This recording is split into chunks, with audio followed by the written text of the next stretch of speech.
Holly wants. Good evening, everyone. It's 7 o'clock, November 23rd, the Planning and Zoning Commission monthly meeting. I'll call the meeting to order. Let's see, click here. First of all, we have the agenda to approve. Has everyone read the agenda? Has anyone not read the agenda? All right, do I have a motion to approve the agenda? I so move. Jan Rutke. I'll second it. Okay, we have a motion to approve by Commissioner Rutke and a second by Commissioner Brault. All in favor? Aye. Aye. No one's opposed, unanimous. Okay, second thing on the agenda is to approve the minutes for the October 27th Planning and Zoning meeting. Do we have a motion to approve the minutes? Mr. Chairman, may I pull an item, please? Can we wait for a motion and then we can Okay. have discussion? I make a motion to approve. Okay, do we have a second? I'll second Okay, and with discussion on an item. Commissioner Greengold. I just want to take a look at number 5, please, on the minutes. And I just wanted to note for the record that we're on page, well, on the page, okay, right underneath where it says number 5, it says, motion, Chairman Brown moved that once the public hearing has concluded that the commission continue on with its regular commission meeting. And I just wanted to make note that we really did not continue with our meeting. We just basically ended the meeting at the public hearing. So we did not really continue our meeting. That is correct because the town, it worked out that way because of the way the town had it set up. So I just want to make note, it's not really that we have to make really a correction. It's just that I wanted to note that we did not continue with the meeting. So that in case people thought that we didn't do it. We didn't have one. okay. And I will move the rest. I will move that motion. All right, so there is nothing to correct. Is that That is what I'm saying. I'm just Okay. making note that we did not continue with a regular meeting after the public hearing, in case people thought we had. okay? Thank you. Is any other discussion, comments? Do I see Commissioner Blackwelder's hand in the air? No. All right, so all in favor of approving the October 27th minutes? Aye. Aye. I think we already approved the minutes. I have to just approve that motion that I made note of, I guess. Isn't that what we have to approve now, is that one extra item, or no, Mr. Chairman Brown? I don't, Where a note, where's this note going? And in the I would next think minute? that our that Sharon would probably make note of at the next set of minutes that we did not have the meeting as the motion indicated. Okay, You see, so so the I just wanted her to make minute for- note for the next minutes that we did not have a meeting after the public hearing. okay. I so- can do that. Thank you, Sharon. Huh. Thank you. All right. Is there anything else? I will Hearing move that none, item. I will move that all in item. favor of approving the minutes? I, Aye. Aye. Okay. I think that's everyone. There's no one opposed, correct? All right, moving along, approving the minutes for the November 9th comprehensive plan hearing, public hearing. Do I have a motion to approve those minutes? I'll make a motion to approve them. I'll second it. Okay. Thank you. I have a question, Chairman, I'm sorry. The minutes of the public hearing, is that including the written items that we did not hear? And we're just assuming that it's all as it was written to Sharon? I mean, how do we approve what we didn't hear? In other words, Mr. Partyx and, there are written comments here that we weren't party to at the time of the hearing. Well, You those, see what I'm the saying? the minutes of the November 9th public hearing, we're going to discuss all the other comments that were submitted separately. What do you suggest? I guess I will approve, I would like to make it that we approve as written, because it's not that we heard some of these, we only are seeing what, like town council person Pardiak, he didn't discuss these, right? We are seeing his written minutes, right, or his written comments. You're talking about the list that's attached to today's agenda. Yeah, is that not what we're going to be talking about as far as the minutes? Is that not part of the minutes? That's correct. Okay, then okay, those would not be considered part of the minutes. Okay, very good. Then I will go ahead and move the minutes of the November 9th meeting. All right, well, we've had a motion and we've had 2 seconds now. We get a third second and we'll have unanimous. Okay, well, I will move I to third approve it. for the fourth time. I will move to approve for the fourth time then. All right. All right, so the motion to approve the minutes is passed. Now, how many? We have 11 folks on the line. Are there any members of the public that want to comment on today's agenda, items on today's agenda? Hearing none, seeing no hands in the air. All right, now the agenda as I put out, and as Commissioner Greengold pointed out, we've received other comments besides those that were at our public hearing on November 9th. But all the public comments, we've closed the hearing now for the 60-day public comment period. And I've taken the liberty of taking the written comments, which are all posted on our website. If you haven't looked at them, I've taken the liberty of trying to condense them into something that's actionable by the commission. If I've left anything out, please bring it to my or to the commission's attention if you're not a commissioner.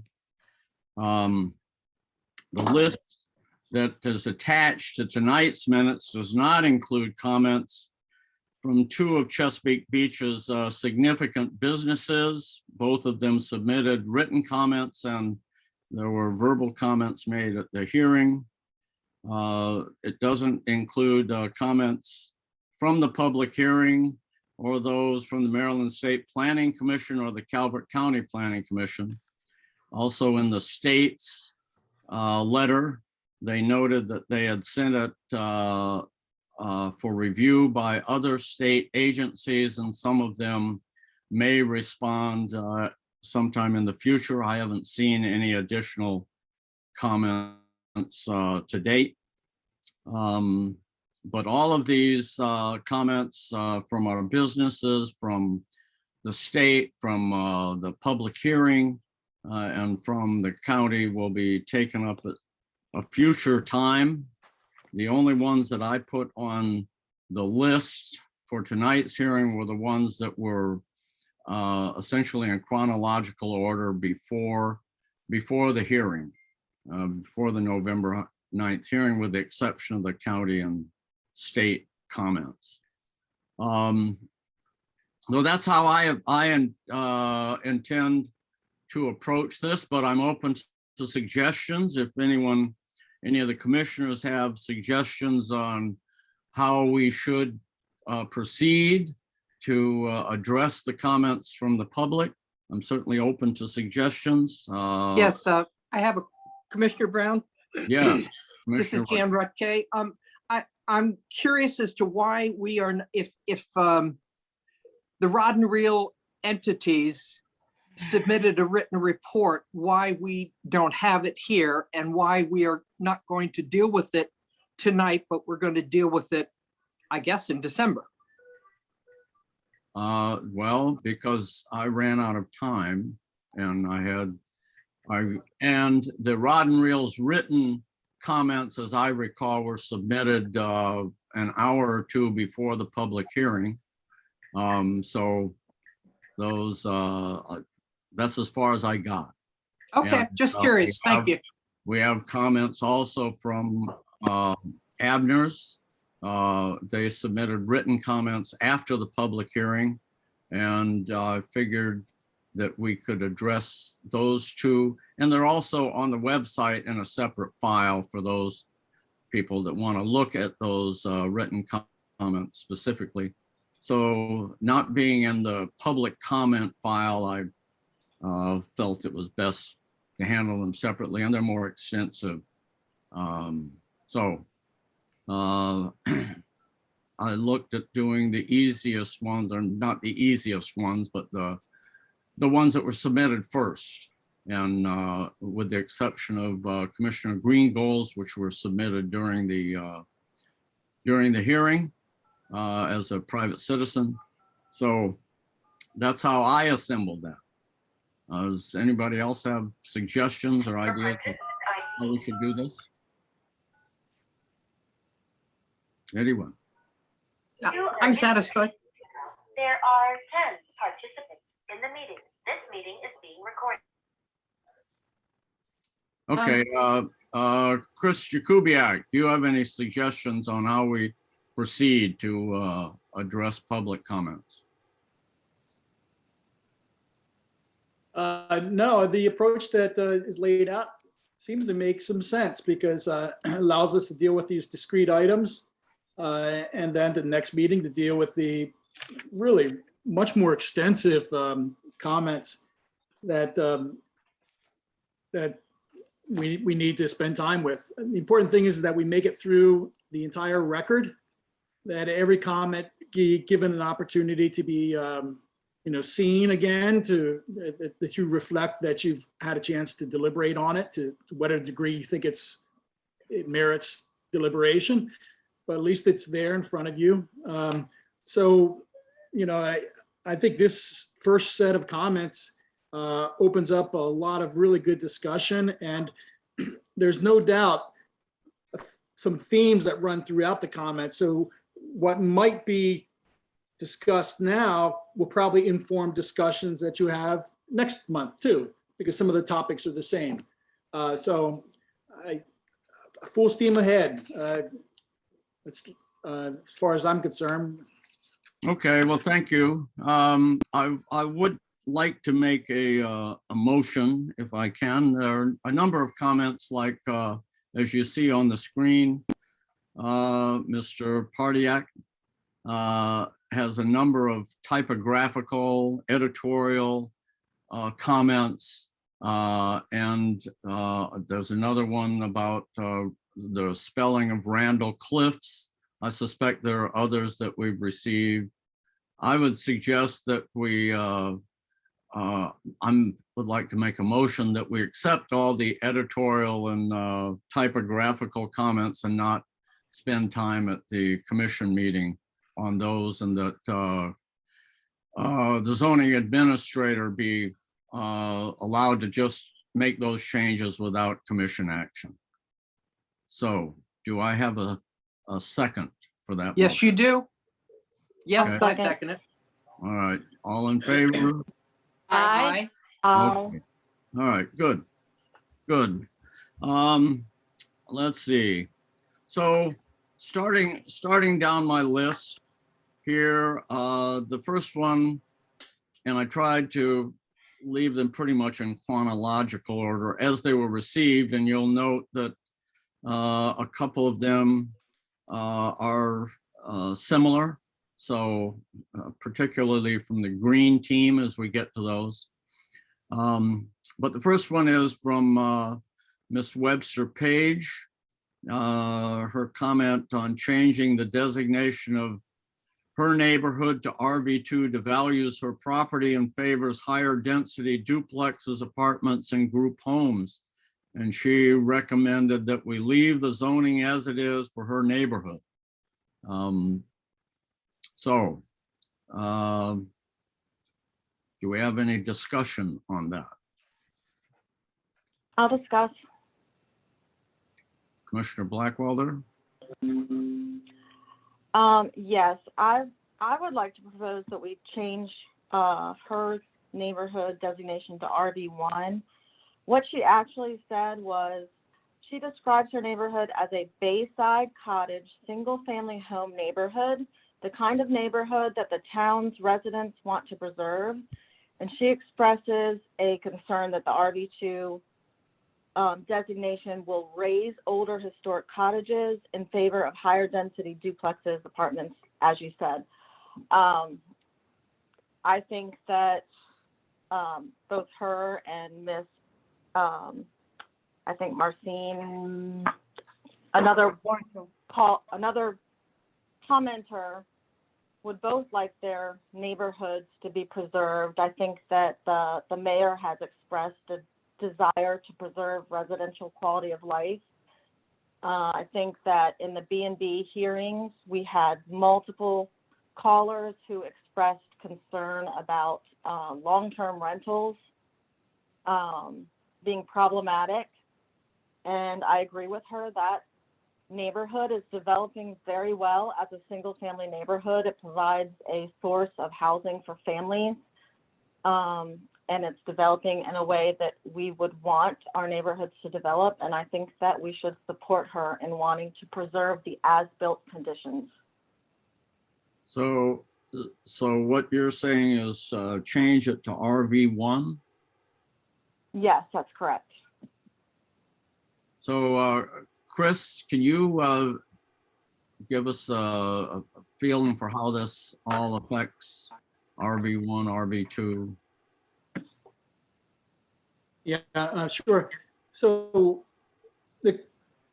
what this is would be a change over what it currently exists, because the current plan allows for that mix of housing types.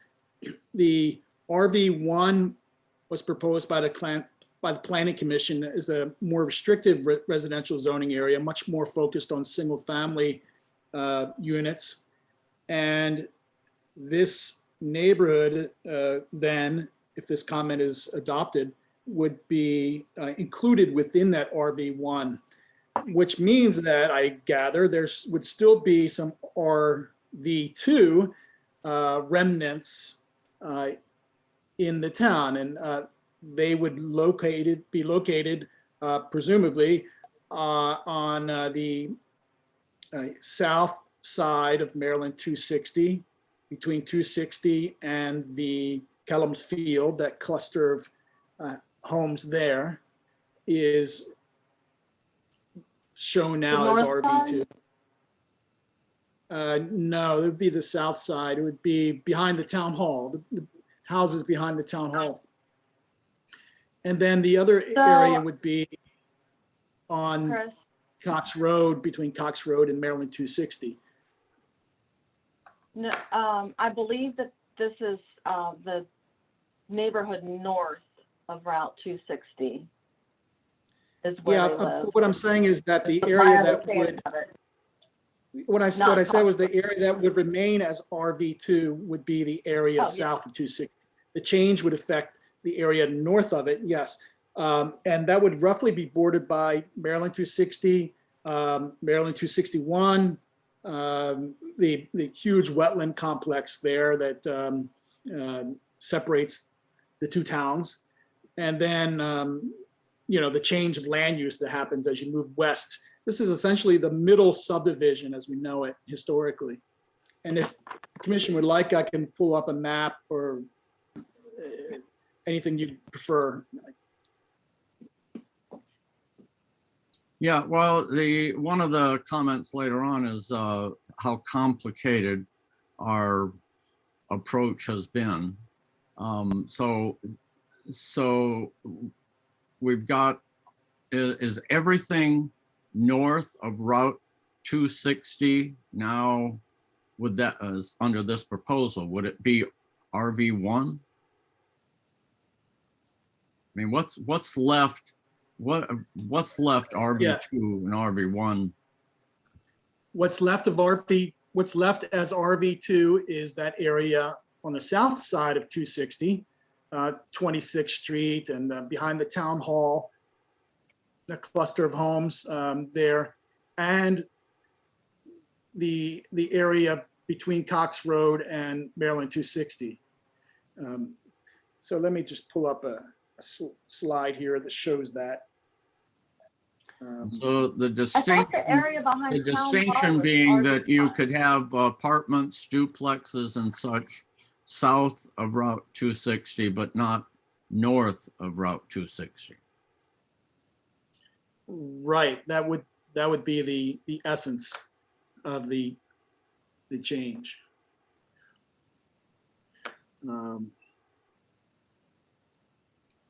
Question, Chairman Brown. Yeah, Commissioner Greengold. I guess, Chris, as you're looking this map up, Yes. isn't currently that area north of 260, it doesn't have any townhomes or apartments in there right now currently, isn't that right? It's Yes, all it the, does. it does have townhomes and, because I'm trying to picture where those townhomes are. Yeah, it does. I'll show you on the map Okay, thank you. in a moment. It's a great question. Just a second here. Isn't there a small apartment building there too? It's a diverse area, of mix of housing. I mean, And we could leave those RV2, but I think that a big hunk of that area is single-family homes.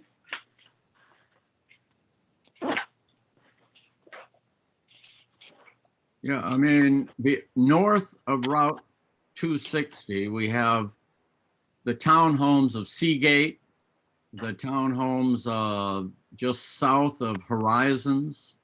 That's south of 260. That's south. I'm sorry, you're right, that is north. Okay, that's right. Thank you. Okay. Yeah, Right. we just turned it 180 degrees. Yes, you're right. Okay, right. I'm picturing this. Okay, thank you. So there are several neighborhoods, sections where we have existing townhomes and Horizons is a major multi-family area, and that would be RV2 or RV1. RV1. So that would be a non-conforming use? If I How could could it share be the RV? screen, someone's sharing the screen right now, so I can't pull up the maps. That might help. I think it's the agendas on the screen, so.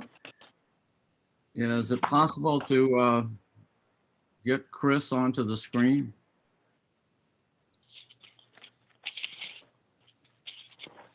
I don't know if Holly's on, Hmm. and this is my first time doing. I'd hate to lose everybody. I might be able to pull it up in my packet. There we go.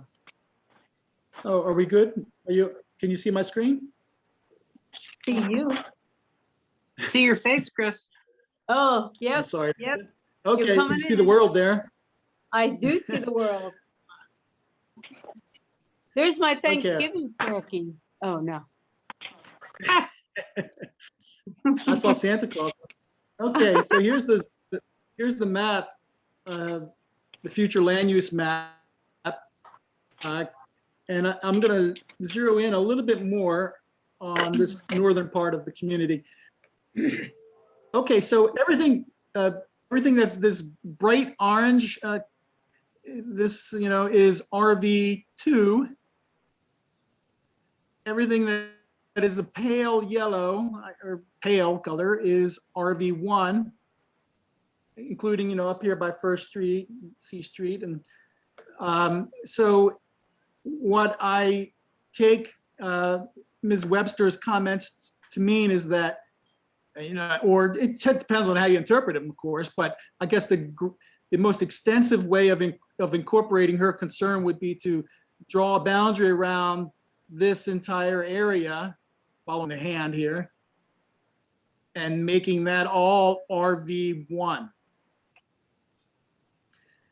Now, you asked about whether there's, multifamily housing or townhouses. Yes, there are. Here are examples up here. You can kind of see with these lots that are subdivided. And I'll show a map of the area in real time so you can see.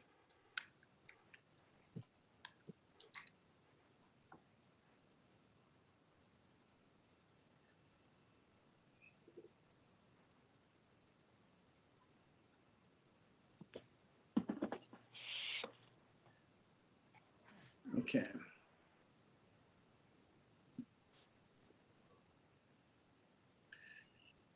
So north of 30th Street, there is a cluster of townhouses. I believe there's another apartment building. I think it's right here, if I remember correctly, at E and 30th. The rest are by and large single family, although there are, just based on reviewing projects and issuing permits, there are a number of accessory apartments throughout this whole section. I don't think that there are any duplexes. I could be wrong about that, but I don't think that's the case. There are accessory apartments, however. There are some houses that are subdivided into multiple apartments, just a few, but that has happened. It's been a historic practice in Chesapeake Beach. Chris, Yes.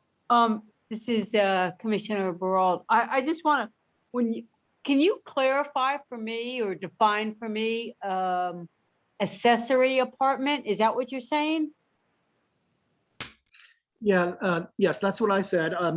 It means it's an apartment, a small dwelling unit that is either on the same lot as the house or contained within the building itself, like it might be the basement or an attic apartment.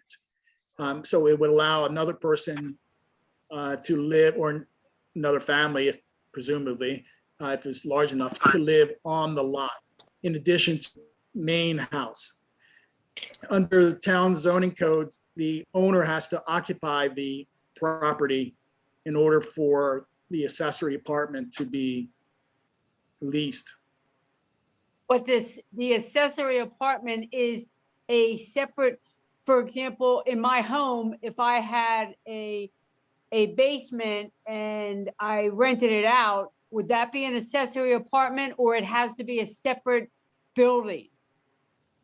No, that would be an accessory apartment if it Okay. has a complete suite of dwelling unit features like a bathroom, kitchen or food preparation area, separate access, egress, and had other things that made it qualify, like a bedroom. You could have an accessory apartment. Okay, thank you. So with this, changing it to RV1, would that make all of those accessory apartments non-conforming uses? No.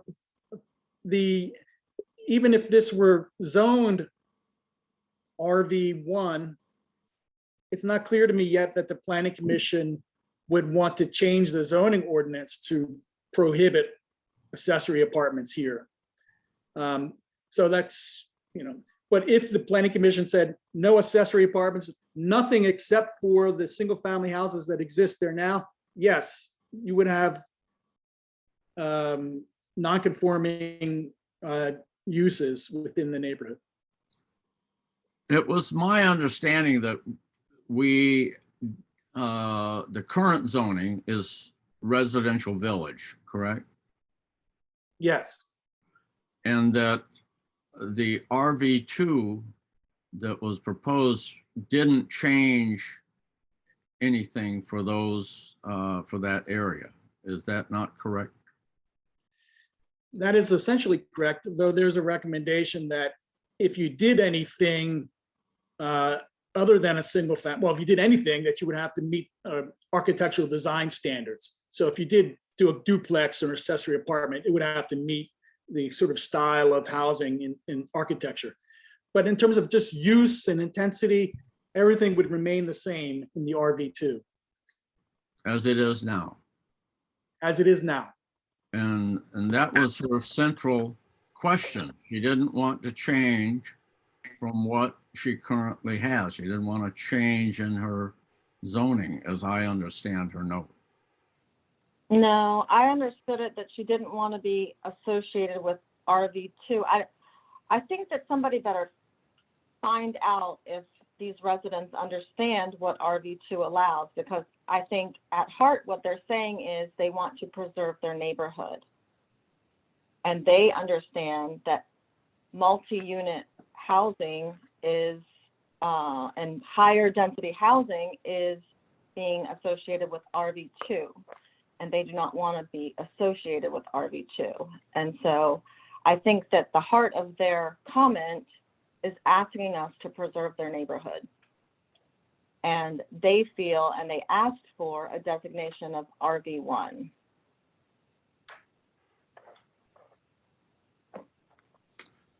Okay, so is there any other discussion? Mr. Chairman, Yes, it yes. occurred to me that, the planning commission could be persuaded by this commenter and make the change, and then face the situation of reviewing multiple other comments and deciding to do something differently.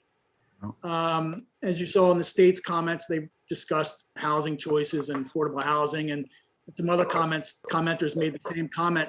So I just want to highlight that if you do make a change here, which is perfectly acceptable, you might want to just keep the option open, or an open mind, so that you give due diligence to other commenters too. You don't want to unnecessarily prevent a reasoned consideration of someone else's comment because you've foreclosed it by making a decision on the first point.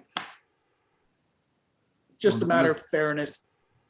That's a good point, because there are some later comments, I think, that are different from this one.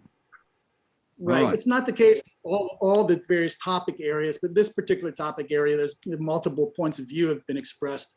But I'll leave that for the commission to consider. I just wanted to raise that for your consideration.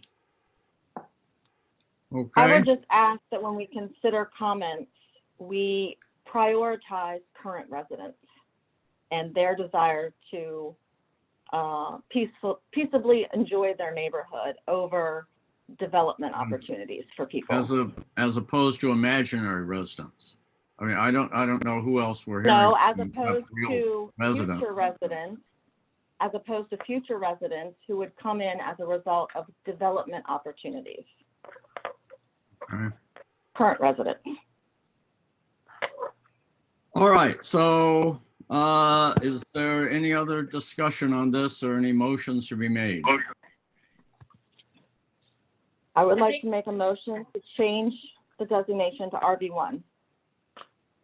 Do we have a second to that motion? I will second for Okay, conversation. is there any further, now, change the designation to RV1. You're saying everything west of Route 261 and north of Route 260. Is that what you're proposing? What are you proposing? I am proposing that middle subdivision be designated RV1.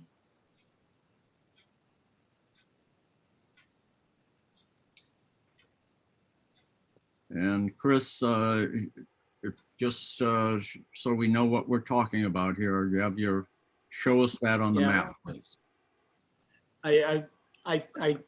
I'm going to use a shorthand here because I can't confirm the exact boundaries of what's known as middle subdivision. I know generally, but for shorthand, what I would say is we're talking about this area that's highlighted bright orange or yellow. It's bordered by 261, 260, oh goodness, I forgot this G Street, and then the wetland in the back.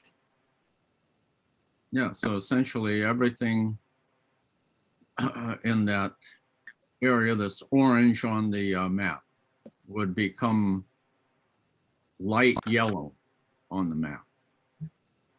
Yes. Okay, Question. And is that what you're proposing, Commissioner Blackwelder? Yes, I do not think that that area should become a multi-unit housing area. It's a single-family neighborhood predominantly. So the current townhouses that exist in that area would become non-conforming uses. Larry, I think we've discussed this over and over, and that happens all over this plan because of the way we decided to do things. I mean, almost everything in this land use map is a You non-conforming just use. need to be clear about what we're doing, okay? Not ignore the consequences of the things that we recommend. So I just want to make sure that everybody understands that's what you're proposing, is to make the townhouses in that area non-conforming uses. Well, I had a previous recommendation that was to zone as-built housing as it was built. But nobody wanted to do that, but that would make everything conforming. So RV1 is the designation for your area, but there are townhouses there. And I'm proposing to do the same thing in middle subdivision.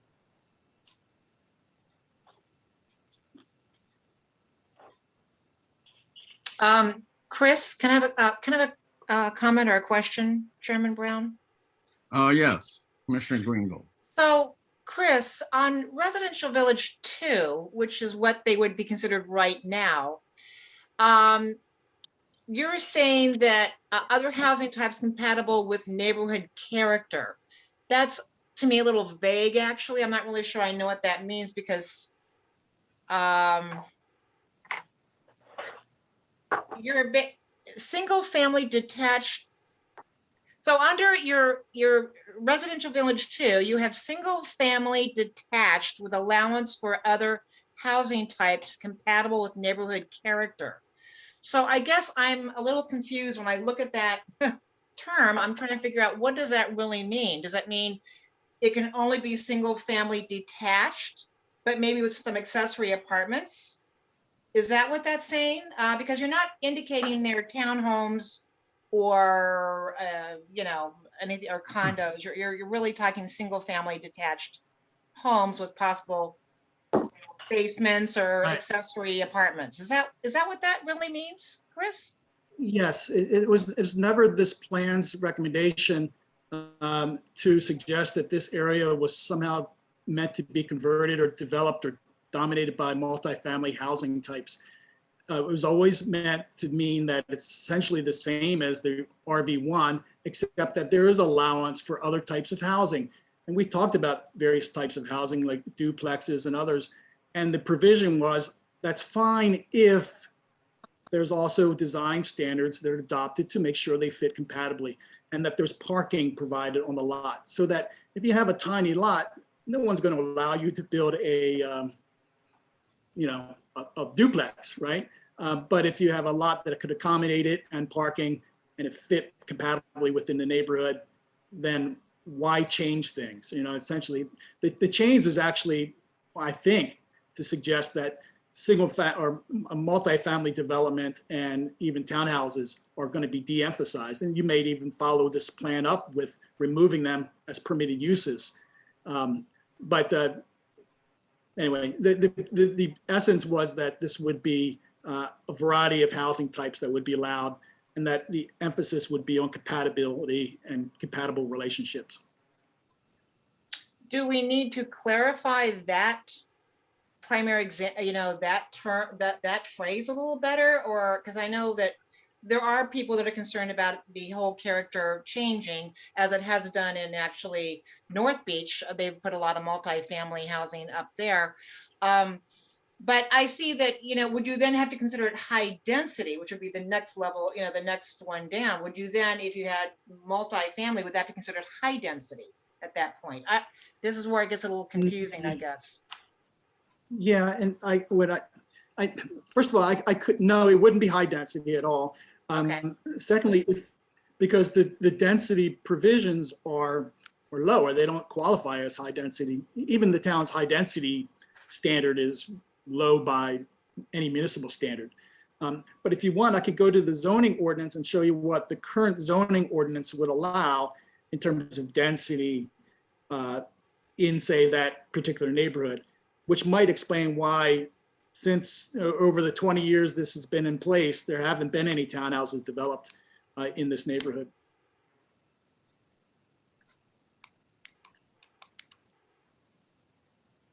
Would you want me to do that? Would that help you, Cindy? Yes, Yeah, that okay. would. Thank you.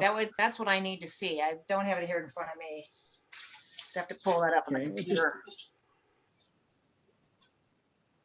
Well, while you're pulling that up, I'd just like to go back to the statement made by Commissioner Blackwelder that I live in a single-family neighborhood. I have never proposed any change to the zoning code, and to suggest that I've somehow rigged the system is absolutely incorrect, because there's no record of me ever proposing a change to anyone's neighborhood. So thank you, Commissioner I Black. didn't suggest that you proposed a change. What I'm saying is we have your neighborhood zoned as RV1, even though there are townhouses in your neighborhood. Those townhouses will be non-conforming, just like the ones in the middle subdivision would. And so you suggesting that I am purposely making things complicated by suggesting RV1 in that area and causing a non-conforming use is also disingenuous.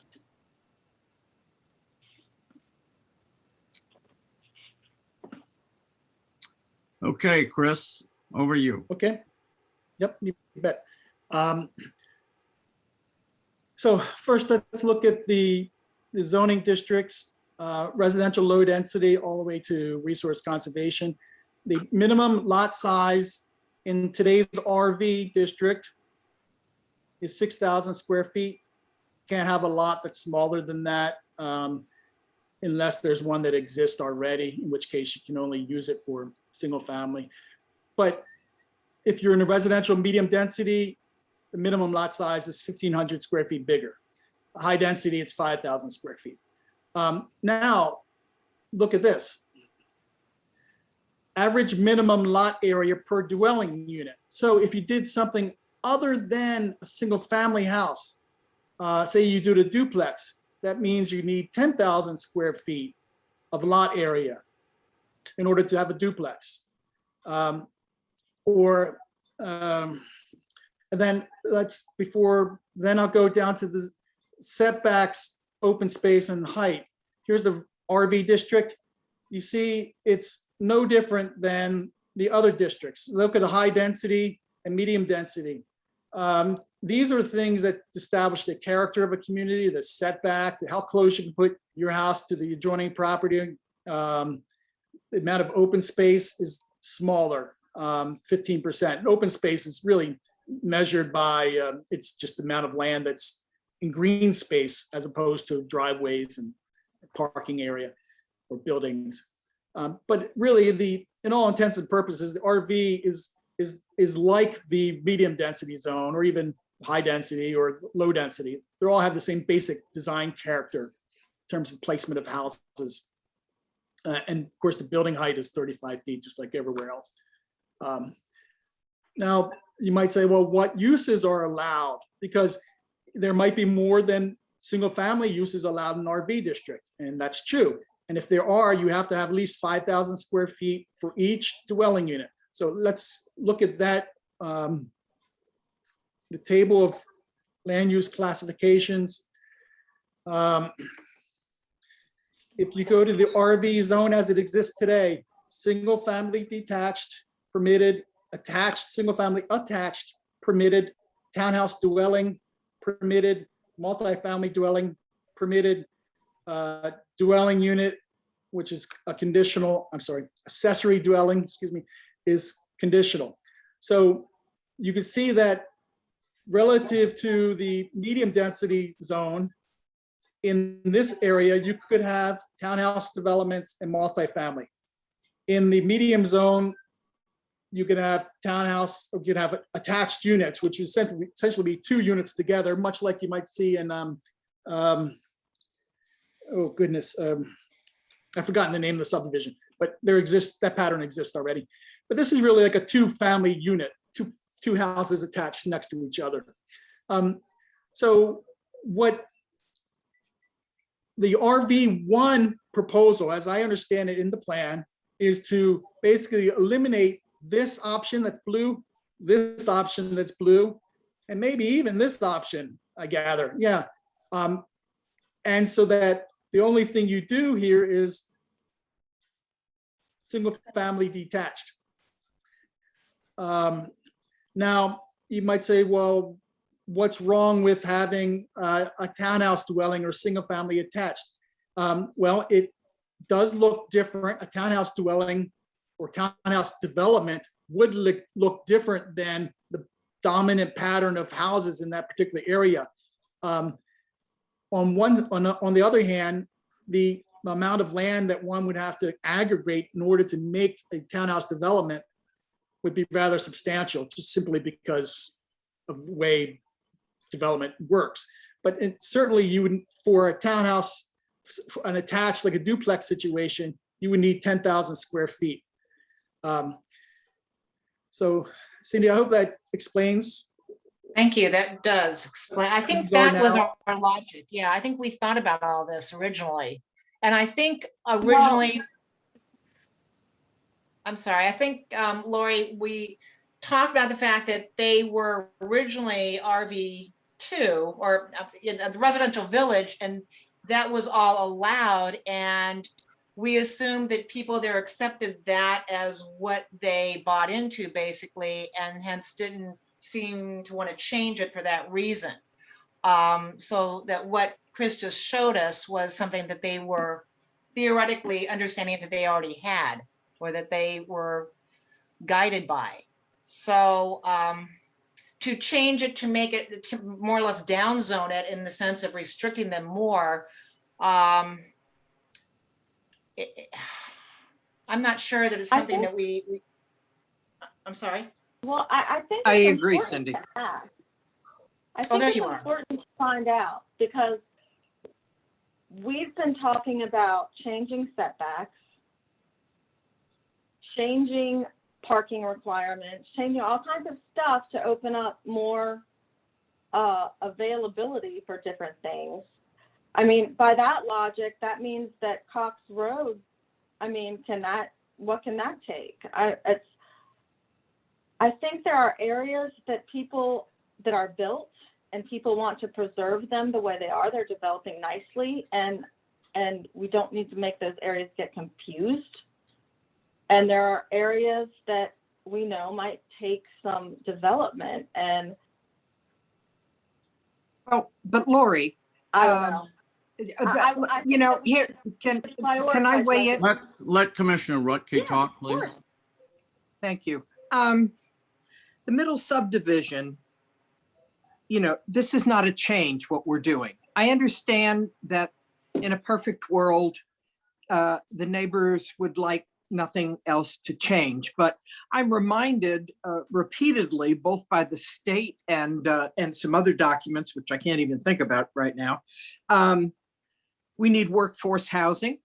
We need senior housing. And that isn't going to happen in a single family home, to the best of my knowledge. So I think there needs to be a place other than just Cox Road for us to be flexible, assuming that they can meet with, based on what Chris said, some fairly stringent land requirements and perhaps some other things. So I would like to leave it as it is. I appreciate that, and I don't need to harp on this area. It is going to, in the end, be a leadership decision whether they support the current residents or not. As far as though what we hear in planning briefings and, you know, I'm in all of them too. I understand the national conversations about housing, but we haven't even done a housing assessment for our community. And we're pushing all this affordable housing. And we already have a lot of affordable housing. And there is some point when we say we need to take a good balance of everyone and do what's right for the general health of our community. And I think that if we did do that housing assessment, which I can't believe we talked about affordable housing almost every meeting and we never did this assessment. I think that we should base our decisions on our need and not on national conversations that encompass Denver and San Francisco and DC and all kinds of areas. We're taking this national conversation and we're saying, let's put affordable housing everywhere. And I do not think that's appropriate for our town. Okay, So let's do the Commissioner, wait a assessment. sec, Commissioner Blackwelder, I think let's let somebody else talk. Commissioner Barral, Sure. do you have any opinion, comments on? Well, I'm trying to wrap my head around this. But certainly, I definitely think there needs to be clarification on what Ms. Webster Page really wanted. And I think that's important that we're clear about that. But I agree that, you know, rezoning an area that now becomes restrictive to that area that people didn't, and a non-conforming use that people didn't necessarily want is, I don't necessarily believe that's the way to go. But I do think that in regards to the comment, I think we have to be very clear about exactly, we can't just suppose that this is what Ms. Webster Page wanted. Commissioner Brown, may I make just one other comment, please? Yes, Commissioner Rudke. Thank you. Lori, when I say, or anybody says, no, let me speak for myself. When I say affordable housing, I'm not talking the townhouses along Fishing Creek. I am talking about, maybe I should say, dwellings of some kind that people can afford other than single family homes. I'm not looking for subsidies. I'm not going down that road. We simply don't have that much. Like I said, Jan, I think we need to do the assessment and the evaluation to understand what we have, because I think we do have a lot. Like Chris said, there's accessory apartments all through that neighborhood. By all standards, I believe, and I would like to see the assessment just to see if I'm right. I would like to see the data. I would like to make a data-driven decision on this. Chris, is there any data on this? Yeah, it's in the housing chapter of the comprehensive plan. The town did the housing element. The reason we talked about housing, it's a new requirement of the state law. For the first time, the town has documented the affordability quotients and used the methodology that, you know, is being used in the industry now to do this.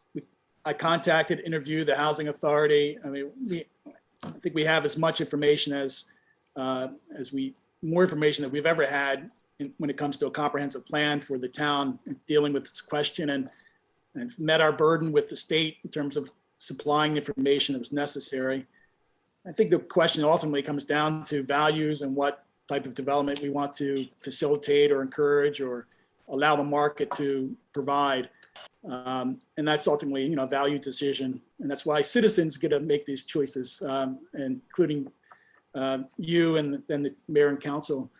But I will say, starting next year, starting January of 2023, there's going to be a whole new regime when it comes to affordable housing. You don't know this yet, but you may know this. Last year, the General Assembly passed a law that requires every municipality in its planning to affirmatively advance fair housing in its comprehensive planning process. And if it doesn't affirmatively advance fair housing, it runs afoul of state law. So this discussion we're having now is really kind of prescient because it's only a harbinger of what we're going to be discussing a year from now and in the future years. That it's not enough simply to say there's some housing, but it's not affordable. It's kind of affordable. We're going to have a plan that directly works to advance fair housing. That means housing that's available to everybody, regardless of income, race, disability. And we have to have a strategy to bring it about, not just a planning policy. So that's next year's discussion and moving forward. So, I mean, right now you have a plan that keeps options open and good for you. I think it's a good approach and it's certainly a far cry from where we started with the first couple of drafts I drafted, but it still retains the ability for individual property owners to do a duplex or an accessory apartment. And you've said the plan should protect the community character. And that's a new thing. You're saying design should matter. And that if a house is built in an existing neighborhood, the house ought to look like it belongs there. And that's new stuff for Chesapeake Beach. So I think you've balanced all these.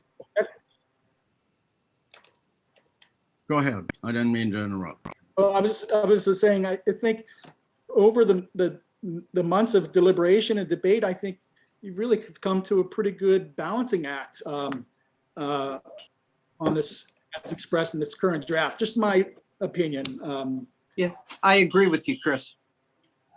Well, and this is somewhat addressed in the state's comments, if you've read them. They they make a couple suggestions that the town should look at rent subsidies and other means to make housing more affordable. I think, personally, I think Chris's suggestion that we wait to act on this till we've heard everybody's comments and discussed everybody's comments rather than jump into this, but I we have agree. the motion on the floor and we have a second to change this to RV1. So is there any more discussion on that? Hearing none, all in favor of changing the middle subdivision to RV1, say aye. Aye. As I understand it, only Commissioner Blackwelder. All in favor of not changing it to RV1 at this time, say vote now, aye. Aye. Aye. Okay, so we leave that and we will obviously come back to it because it's mentioned in several other places in our comments. All right. I think that disposes, or at least finishes the discussion of Mrs. Webster Page. Mr. Pardiak. The first items there are all administrative in my view. If anybody doesn't think so, then we can discuss that. But I would go down to the questions and suggestions. And again, the first one, residue. I don't know, Chris, what did you have a feeling on that? I do. And I have, by the way, I have that comment up on the screen now. It says page 51, paragraph 3, line 7. There's a word residue, and is that the correct word? What isn't a weird word, but it's sort of the leftover parcel within a subdivision. And in a number of subdivisions, including Chesapeake Village, you'll see some residue parcels. I think that kind of to sort of develop his comment here and maybe kind of reflect on what it means, I began thinking about this last sentence. And I think we could probably improve it, maybe even make it more to the point. If I could just read that sentence to you. Well, let me pull it up on the screen. I have the plan up. And I think that just by way of kind of addressing the councilman's comments directly, I Okay, want to, rather than simply removing the word residue and saying that's it, I wanted to talk about the meaning of it. Here it is here. This is under the heading forests and other natural resource lands. And it talks about, environmental features, wetlands, marshes, slopes, forests, etc. And it says the residential lots along Bayside Road and north of 260 are developed in a wooded setting, and the town's major subdivisions, such as Bayview Hills, Richfield Station, Chesapeake Village, were each carved out of large intact forests. Some of the remnants of those intact forests are protected by conservation easements. And we know that because we've had a lot of discussions about that, required under the Forest Conservation Ordinance. Now, I wish we could simply stop it there and simply put a comma and say, and others are designated as community open spaces. In other words, some of the remnants are protected by conservation easements, and others are designated as community open spaces. And that way we can eliminate all this other stuff that talks about open space agreements, residue designations required by stormwater management, open space regulations, and residential plan community, because none of it is really apropos. It's sort of that's a combination of a bunch of ideas that is not really, doesn't hold together in an accurate statement. I mean, to do this statement justice, we'd have to really develop this whole paragraph. And I think it might be just, the question here is one of, what are those remnants? Those remnants are protected as conservation easements, or they're set aside as community open space. They could say community open space and residual parcels not assigned a protective class. That might be a good change. But the residential plan community is not the approach to developing the majority of the town subdivisions. It's only affected one. And if to read this paragraph, it seems that it seems all encompassing. So if you wanted to change that paragraph, some wording I suggested might be worthwhile considering. I'm sorry, someone had a comment. Yes, I just want to point out that the plats in Chesapeake Village that are part of the neighborhood are called Residue Area B and Residue Area C and D, and they are large plats. And they came in for stormwater management in relationship to development approval. So I don't know why we need to make a change. That exact wording was taken off of Calvert County GIS maps. Yeah, I don't know why it needs, That's I what agree the with you, class is Lori. called. all right, so, I don't want to argue the point. I just wanted to offer more clarity in terms of the meaning as we understand it, but that's fine. You don't even have to remove the word residue if you don't want to. Well, But I perhaps, like to have, Fine. perhaps that Councilmember Pardiak doesn't understand residue because, Right. or the term, because I know when I first read that, I thought residue, but obviously it's a land term geographically identified, and so it's used commonly, and Yep, maybe he's just unfamiliar with it. I yeah, agree. so this is something that you can explain, Chris, when this gets discussed at the town council level. And sounds like there is a land use terminology explanation that will make sense. happy to do it. So I mean, does anybody want to change this? I would say leave it alone and let Chris explain it when the town council considers this. I agree. Mr. Concur. Pardiak just doesn't understand the term, that's all. Okay. Page 62, proposed land use 2040 map. Chesapeake Station HOA is zoned high density. Why?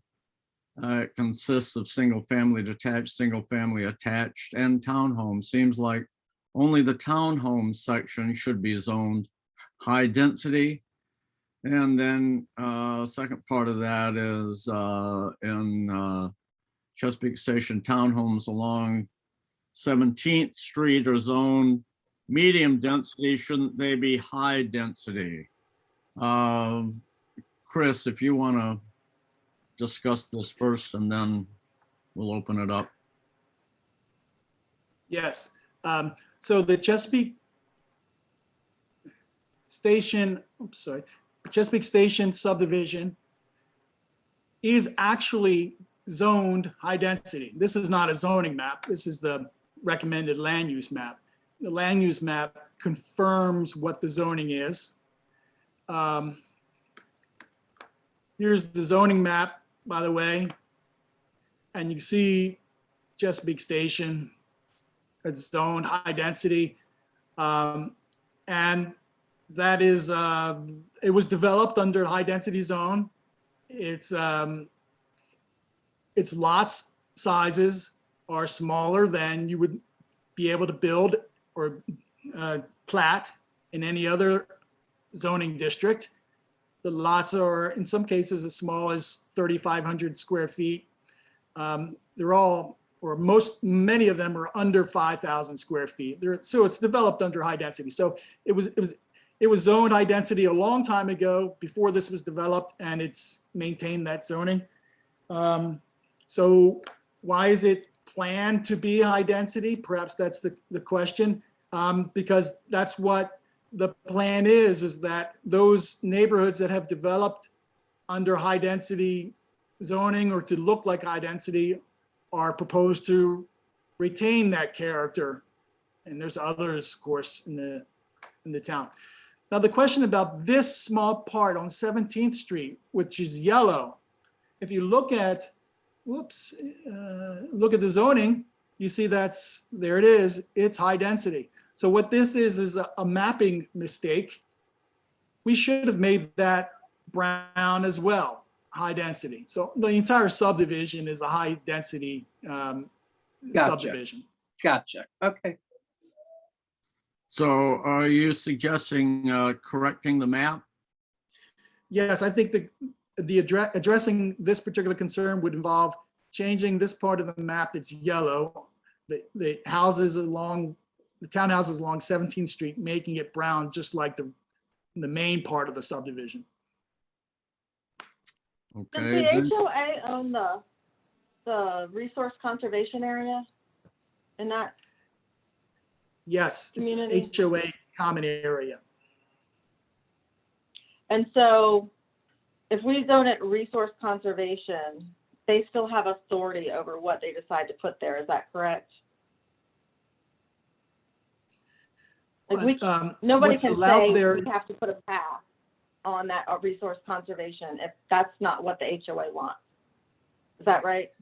Because they So own you it. said no one can say they could do what? Please So- repeat that. The resource conservation areas, which I support, allow for, different things. But since they allow for it, since the HOA owns the resource conservation area, we can't make them do anything to that area. Is that correct? Yeah, no, Yeah. even if they didn't own it, it's not public, it's private space and. Yeah, and that was my No, question. right. And I don't know that you would necessarily zone this resource conservation, you might, but it's already protected open space within the subdivision, but, Right. okay. Okay, so is there any disagreement with the making those corrections to the map that Chris suggested?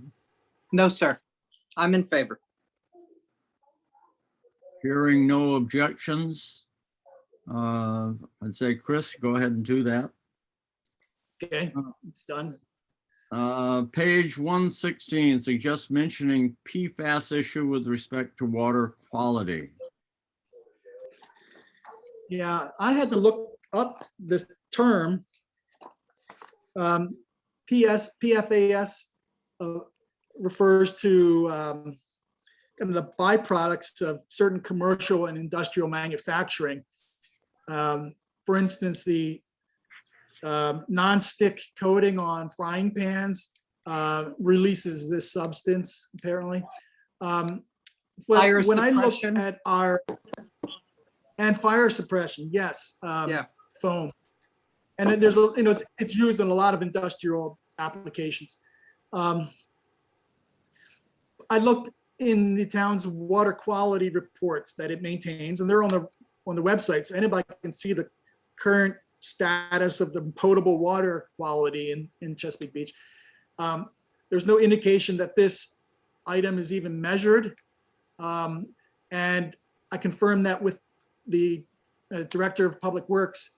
So, and I asked just today I sent an email to the councilman asking him what in particular he had in mind with this question. And I hadn't heard back from him yet. He's probably still at the office. So candidly, I don't know how to address this particular issue. Well, Chris, may I make a comment about that? There have been surveys of the water. I mean, Holly has put out things on to the people in town that that our drinking water has been tested and a variety of other things have been tested. So there are some results, if you will.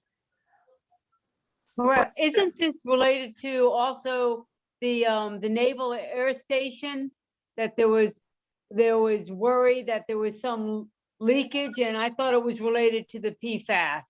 And that's why the town keeps testing their water to make sure that those levels are minimal, and they've been below the EPA standard, I thought. Yeah, that's the Naval Research Lab Yes, you're referring to. yes, sir. Well, then maybe there should be a mention about it to the extent that we know. I mean, it's fairly fresh out in our world and everybody else's, to the best of my knowledge. So he's right in that it's an issue, and we can now say we have been checking, and he should have received those emails as well. He's not wrong. I just think he doesn't realize that we've been testing and that we're okay. All I right. made a misstatement. I should correct for the record. I made a misstatement. I said that this is not been tested by the town, and I misread Jay Berry's text to me. He said it's not an issue with the town's water supply, and it has been tested by us, and the report findings are on our website. I looked to the standard potable water quality test, and I didn't notice that this was an item that was tested for. So Jay knows more about this issue than I do, and I just wanted to clarify the record with that information, that correction. Well, you're going to get an exchange, I believe, with the councilman. Maybe for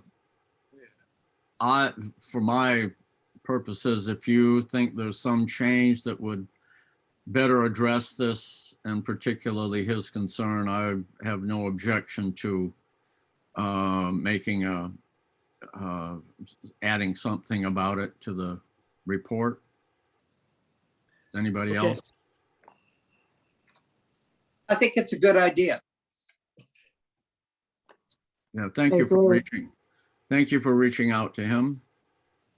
Okay, page 122. How was the 35-foot height limit decided upon? For example, why 35 and not 30 or 40 feet? Commissioner Greengold. There's several reasons, or several ways where I got to that 35 foot. First of all, I looked at towns on the West Coast, looked at the towns on the Mid-Atlantic and East Coast area. looked at their town codes and their height limits, mostly all coastal towns. And on the West Coast, you'll have 25 feet as their general height in these small coastal tourist towns. Here, I chose St. Michael's as one of the towns to use as a focal point, and theirs is 35 feet. And since they are very successful as a residential and tourist town, and we were trying to model after that kind of a residential / tourist agenda, then I thought that maybe St. Michael's zoning code, their codes would probably be the best ones to represent our town as well. And since we'd already gone with the 35-foot height for the other areas of the town, it just seemed logical that we would kind of go along with a 35 feet all across the board. And when we got a lot of feedback about the 70-foot height or the 65 to 75-foot height that the current parking lot is, of the rod and reel, and all of the upset all over the county actually at how that height was too tall, it only seemed natural that coming down to 35 feet and the fact that we already had that at other parts of the town, it seemed like a natural height. And so that's how I came to 35 feet. That's Okay, complicated. anyone else want to comment on that? I just want to say that, so 35 feet accommodates 3 stories and a roof. So does 40, but that might leave room for a 4th floor. And so I think I agreed with Cindy, like I've always said, I'm not a height person, I'm a density use person, but I think that St. Michael's is a beautiful place and their code serves them well. And I think it's 35 feet of 3.2 stories plus a roof. I think that's, plenty of house to have. I think it's a fine way to address density, and without any, better ideas that also address, capacity concerns and intensity concerns, I think that's a great idea. St. Michael's is beautiful. Everybody should go and look at it. It looks great and has a great main street. Okay, anyone else? Okay, well, I'd say that I'll repeat this. I think I've said it before. My concerns with the 35-foot height limit that we've proposed includes restrictions on raising the first floor above up to the floodplain, for example, will make it life difficult or difficult to get insurance unless you raise your first floor above the floodplain. I know it's been said that while giving people that ability will increase the weight onto the ground or something like that. I'm not sure that a concrete slab sitting on the ground is lighter than a crawl space above the ground. So I find some problems, frankly, with our 35-foot proposal that we sent to the town council, but the commission sent it, and so it's there for them to consider and work with. If there are no more comments on that, hearing none, Ms. Marshall, the Randall Cliff correction, and also she agreed with Ms. Webster Page regarding the middle zone. So I think we've discussed both of those. Okay, Ms. Wida, I asked Sharon about that. There was no, she sent in I guess an email or comment on our website, but there was no written comment with it. So if Ms. Wida is listening or someone knows her, we'd like to hear what she was concerned about, but it didn't come through on the input on the town website. Mr. Rasmussen, speaking on behalf of the Green Team, I'm not sure if he is the chairman of the green team. But No. I don't think so. He is not. He said, Melanie Crowder is the chair, I believe. okay. He said he had, he was one of the guys who started the green team, but in any case, I think we have three green team comments that we've received. And they're all pretty similar, almost identical wording. The first one, though, he says, page 38 is wrong. Brownies Beach is the last natural unarmored public beach in town. What does it say on page 38?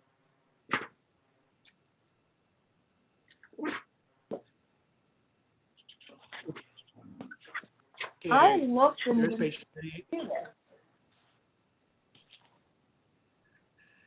Yeah, I thought maybe it was this first sentence up on the top of the page. There are no naturalized or vegetated living shorelines or buffer zones. And I guess the counterpoint to that is, oh, by the way, there's Brownies Beach. It's pretty natural. So maybe that's what he's referring to. Okay. That kind of- May I make a comment, Commissioner Brown, or excuse me, Chairman Brown? Absolutely. The one thing that's very different from Ken Rasmussen's recommendation from the other Green Team people is, I think his idea of an environmental study for Brownies Beach is fabulous. You know, I think, we all treasure the bay.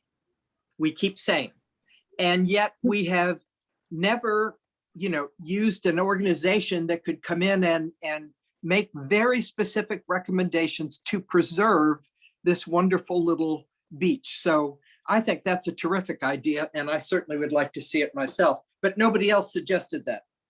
But I I think, from what I know about Dr. Rasmussen, he was speaking on the beach. The other two, the chairperson as well as the other spokesperson, they each had a different, one spoke about invasive plants and the other spoke about trees. And I think Dr. Rasmussen was speaking about specifically about the beach and how, Right.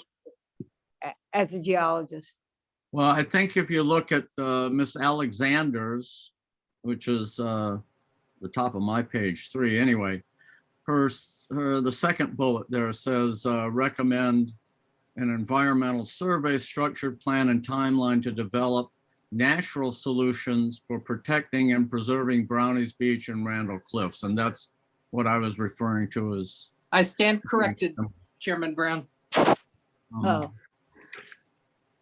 But anyway, personally, I agree with Commissioner Rutke that Brownies Beach is a treasure. It's unfortunate that Chesapeake Beach has so few beaches available to the public and to its citizens, and that some effort to protect or preserve Brownies Beach also protects Randall Cliffs because it's being eroded by the wave action from the bay. So I agree with Commissioner Rutke that the recommendation is a good recommendation. Is there anybody else? yeah, Second. I absolutely concur. I think there's been so much speculation about Brownies Beach, especially in regards to the cliff, the safety of the issue, the safety of the cliffs, the restriction about where people can actually, Right, signage. Yep. the signage. I think to have a environmental study that would look at it and just speak from a scientific viewpoint about the way that we could preserve and protect it would be welcome and objective. Okay, I would like to make a motion that we include all of Susan Alexander's comments from the plan, from the word plan all the way to the end where it says area. Susan Alexander's, okay. Yes, because that includes the idea of the environmental survey, basically for the beach. She's So you would including- leave out Mr. Rasmussen's Well, I wouldn't, it would be comment incorporated. about getting an environmental firm committed to the softest possible natural solutions. If you look on Susan Alexander's, the entire did. thing, the very bottom, it has and develops natural solutions for protecting and preserving Brownies Beach and Randall's Cliffs. So I mean, the environmental survey is included in that, but I think as a general idea, all of her comments there are incorporated in these others, but I think it kind of encapsulates what we want to do in the comprehensive plan as far I as. I As think far Ken as- Rasmussen said it better when it comes to the environmental study. He was more specific or. Well, then why don't we just say, instead of environmental survey, say an environmental recommendation for environmental study, structured Well, let's plan take and one let's timeline. take one at a time here. We haven't gotten to Miss Alexander yet. We have, is there a motion to include Mr. Rasmussen's statement that that we should recommend a Brownies Beach environmental survey conducted by a Bayside environmental firm committed to the softest possible natural solutions such as living shoreline techniques, beach sand replenishment, etc., to mitigate the rate at which Brownies Beach will decline in the decades ahead. Do we have a motion for that? I make a motion to incorporate it. I Okay. second it. We have a motion, we have a second. Any further discussion? Hearing none. All in favor? I, I think it's unanimous. Is that not correct? Okay, it's unanimous that we would like to include Mr. Rasmussen's recommendation as he stated. Okay, we'll get to Miss Alexander. We've got 3 ahead of her, if you don't mind. Miss Crowder.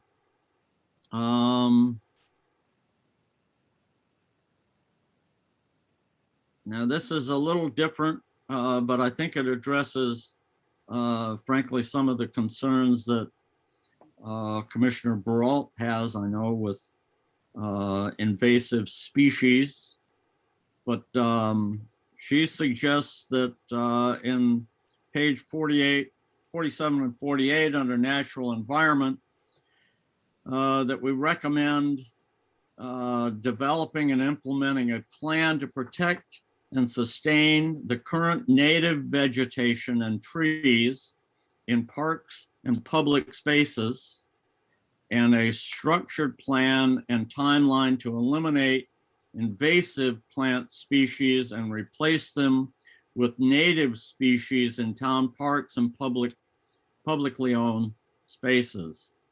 I guess my one reaction to this was there aren't that many town parks and there isn't much publicly owned space. There's a lot of invasive species elsewhere though, but Commissioner, excuse me, Chairman, may I make a comment? yes. In Commissioner our- Buckey.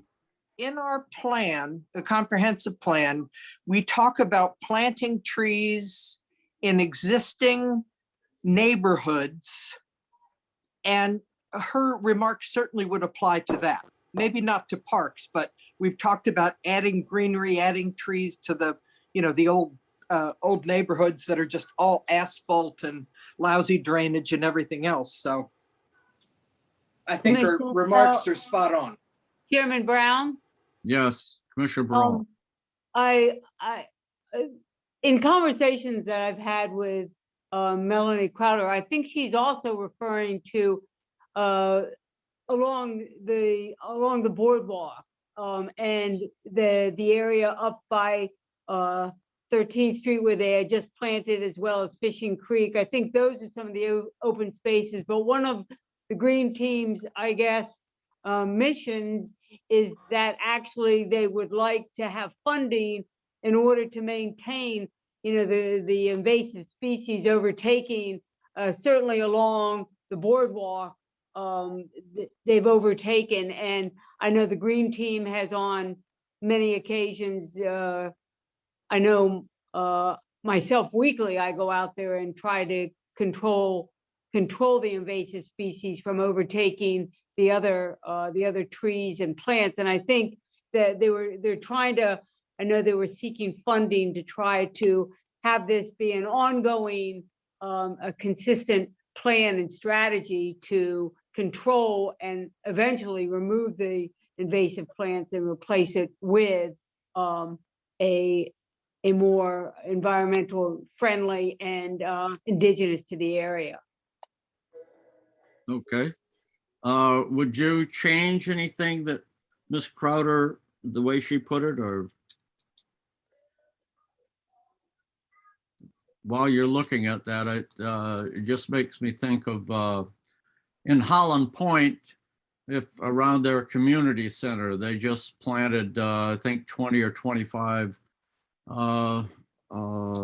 trees that are local vegetation to try and restore some of the trees that they've lost there. You might, when you're driving up Route 261, look over there, you'll see all these trees that they've planted, and they got them free someplace. One of the board members at the Holland Point Citizens Association working on a project that got those trees free, and the community got together and dug holes and planted them about a month ago. Very Any- good. Well, I know there's an initiative, and it was just passed last in the legislative session in Annapolis, that the goal is to plant 5 million trees in Maryland, in certainly underserved areas and more, I guess, town where trees are lacking in the city environment. And I think that some of the areas along in Chesapeake Beach, they need to be identified where the town could actually plant some of these trees, and we would get the funding through the state.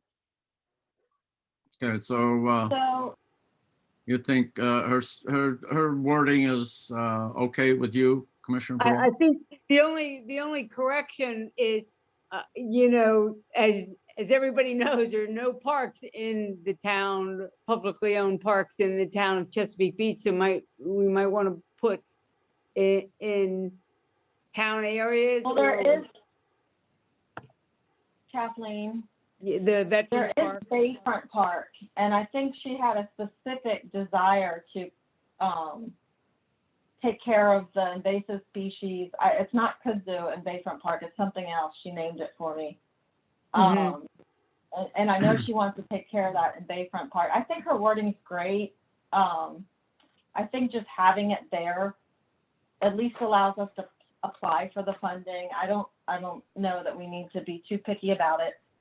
Larry made a comment that there are some invasive species in private spaces, and so we could think about adding,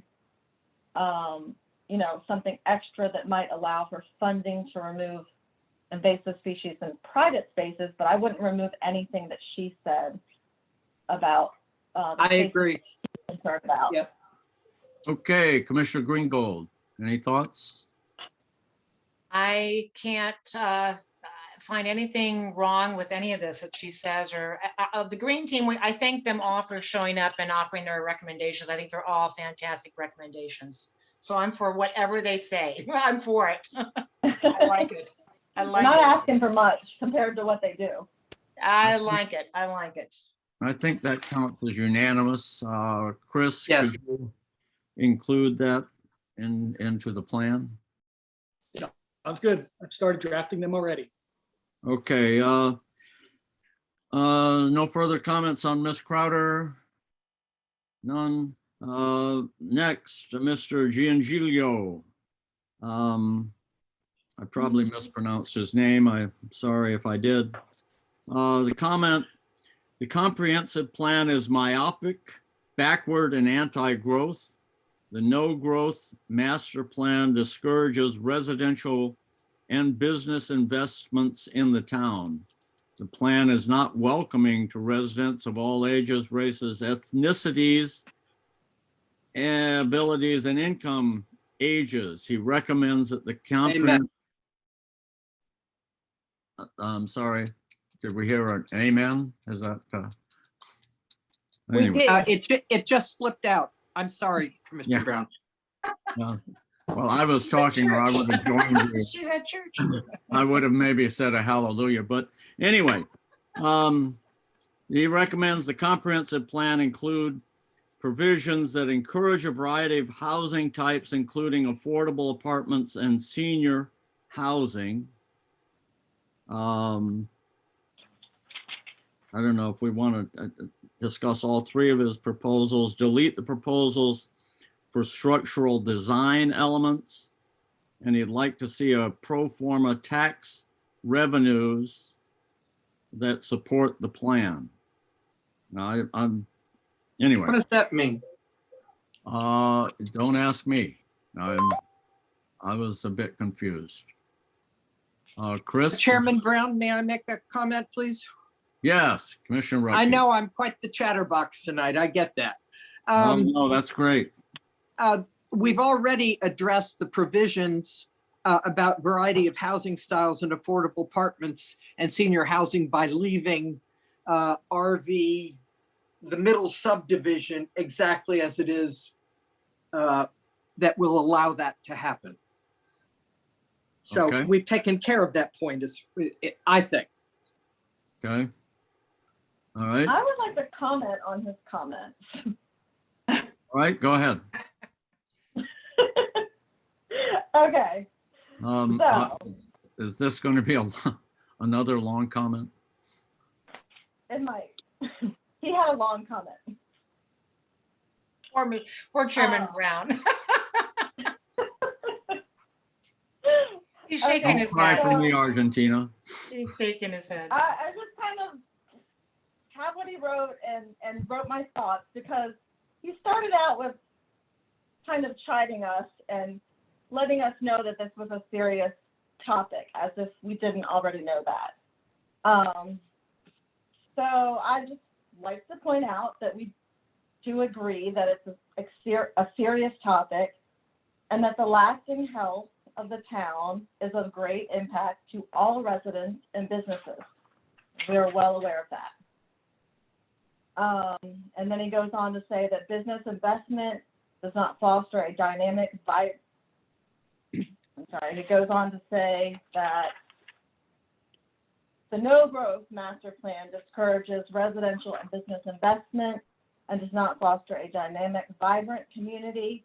It will lead to economic downturn and decreased home values. It is not welcoming to all races, ages, ethnicities, abilities, and he says income ages. I'm guessing he means income levels. And I think that what we've tried to do is this plan seeks to recommend land use policies that achieve an optimal balance between preserving our natural environment, enhancing recreational offerings that are unique to our Bayfront location, expanding commercial offerings that serve residents and visitors of all ages, races, ethnicities, and ensuring that residential neighborhoods continue to offer a variety of housing types. Then he goes on to say he says that mainstay small businesses, including watermen, will be hurt by this strategy. I disagree. I think watermen will be well served by our attention to preserving the health of the Chesapeake Bay and diverting our public sewer systems to failing septic systems. And he also goes on to say that housing makes up a majority of Chesapeake Beach, is the defining element of this primarily residential town, and the town needs to focus on a variety of housing types to better serve the current residents and future residents, including affordable housing, apartments, and senior housing. And I agree, this is a primarily residential town, and that it needs residentially serving businesses. As a residential my, I guess, retort to that is, as residential land use has recently been developed at a rate that has been disproportionate to commercial offerings, it is appropriate that this plan takes a conservative approach towards residential development, and that it recommends improvements in walkability, placemaking, and in providing for a more robust recreational offerings in order to better support an economic base in tourism. We can't fit everything, so we have to make choices, and that's what we've done.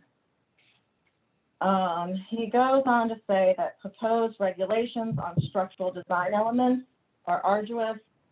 Is Chesapeake Beach forming an HOA type environment for homeowners to follow? Will this include paint colors, landscaping design, etc.? This further reduces value of homes and reduces people's interest in investment in the community. So to that, I say no. This plan is not proposing an HOA type environment in the maritime and town center zones, as these areas have historically been intended to serve as the commercial and recreational heartbeat of the town. It would be, to borrow a word, myopic, to develop these areas in a way that caused them to function as if they were residential neighborhoods. And then he goes on to say, he would like to see a pro forma tax revenues included in a study as a matter of, I didn't include his last word, I don't know what it was. What does And I that would mean? agree. I'm not sure what it means. I think he just wants, it's like bang versus buck scenario, intake, outtake. He wants to see the tax revenues. And I agree. As a tax-paying resident, I would like to better understand the tax distribution as it relates to tax revenue, and hope that our leaders are ensuring that public funds are prioritized for public benefit, and that the costs of development are not absorbed by residents. And I think they strive to do that.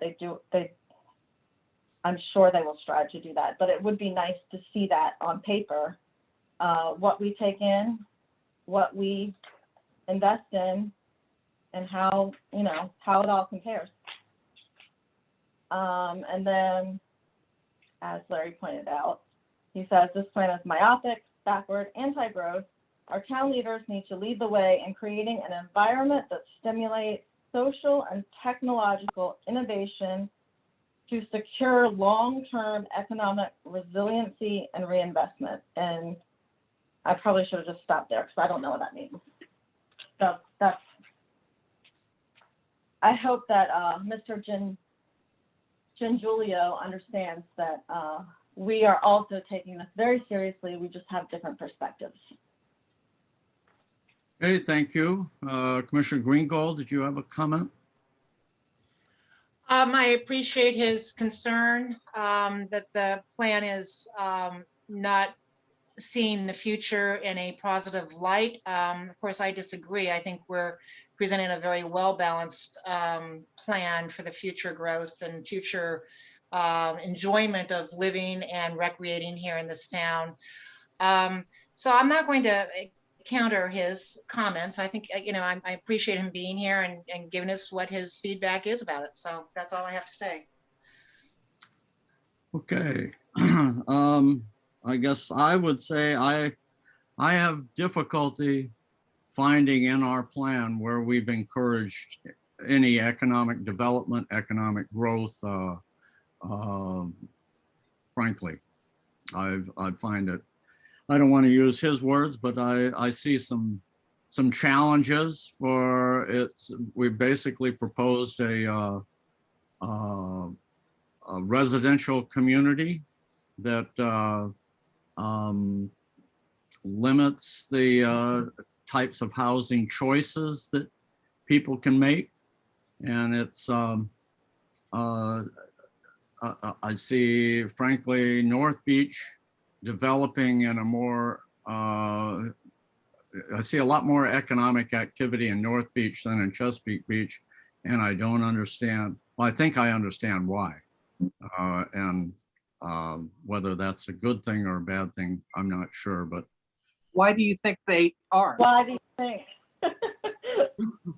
They work hard to attract business. For example, the K&H Electric Company that just built next to the town hall is Yep. what, 4 stories tall or something? You've got, I'm not sure if many of the new buildings that they attracted would fit under the 35-foot height limit, particularly if they had to start from the level of the ground. I think the boardwalk is attracts people, and if you don't attract people, then you've got no business to make. They also have parking. We have I don't think we've addressed parking at all in our plan, other than to restrict people from having a garage in their first floor so that people can park off the street. Instead, we've required people to park on the street. So that's going to make parking even more challenging. So I have a number of concerns, but that's the direction that the commission has wanted to go, is make it more residential intensive and less opportunities for businesses. Larry, I don't know. That's the way I see it. Well, Right, I don't know that different that's people have different because- ideas, and we've each had a chance to express our ideas, and Okay. let's not go over it again. So, I agree. Let's go. all right, so moving on. Miss Madeline Blake, let's see, she endorses the proposed urban forestry program on page 48. And with respect to transportation, she's concerned about, she's interested in public transportation and having places for the public to get out of the weather while they're waiting for public transportation. I can read what she said, or my abbreviation of what she said, but she's looking for something that says patrons of Calvert County Public Transportation will benefit from some form of bus shelter while waiting for the bus. The busiest stop on Maryland 261 is near the existing Twin Beach Library. In the summer, riders seek shade, and in the winter, protection from the wind. Retreating to the overhang of the library may not be feasible when the building changes its function, which Chris, do you have any idea which direction that building is going, or any changes that are proposed for it? No, not at this point, no. Yeah, it looks like it will be vacant, huh? Hopefully not. Well, hopefully, but we don't have a, well, anyway. So, anyway, any thoughts on her comments about public transportation and shelter for patrons waiting for the bus service? Chairman Brown? Yes. I mean, I think it's a good idea. You know, regardless of what I guess business takes over that what is it, 1,000 square feet, or no, it's 4,000 square feet. So whatever, hopefully a business would take over that area. But certainly I think a shelter is a great idea, because that's a pretty popular area, from people shopping at Roland's and at the shopping center there, or just actually coming from the community center. But I think it would be feasible, or not feasible, but I do think it's a good idea that we would have a shelter there, because otherwise you're just standing open in the element. Yeah. Yeah, I'm not sure what we should be recommending here. Should the town build a shelter, or I don't know. I would think that. County bus possibly- service, isn't it? I think it's a county bus service. Yes, that's right. So Chairman let's have Brown, them build it. Yeah, I mean, sorry. I think Do we they can, have- but look for ways. I think this is an issue for the town council. I'm not sure this is something that needs to go in the comprehensive plan, but it should go directly to the town council as a suggestion. I don't think this is a long-term plan idea, right? Chris, shouldn't this be something that the town council brings up? Would this be a comprehensive plan issue? well, it's the transportation. I mean, I think, related to the, yes, I agree that the bus service should probably do it, and we should see if, or maybe it should be looked into to see if other routes in other town, like what North Beach, is there no shelter there? But it certainly is protection. And, I mean, there's also people who cannot stand while they're waiting for the bus. And a lot of times these shelters have an area that you can sit in, and certainly for, individuals who have disabilities or more senior residents or, visitors, it would assist them in waiting for public transportation. And I think it ties in with the walkability. I mean, it makes the town more, friendlier and, welcoming. Anyone else? Commissioner Blackwell there? I don't think it hurts to add it in there. I mean, any number of ways of wording it, incorporate, you could even combine our two comments and say incorporate bus shelters into an urban forestry program, or along with, I mean, I think there's a way to just add it as something that we're recognizing would be enhancement.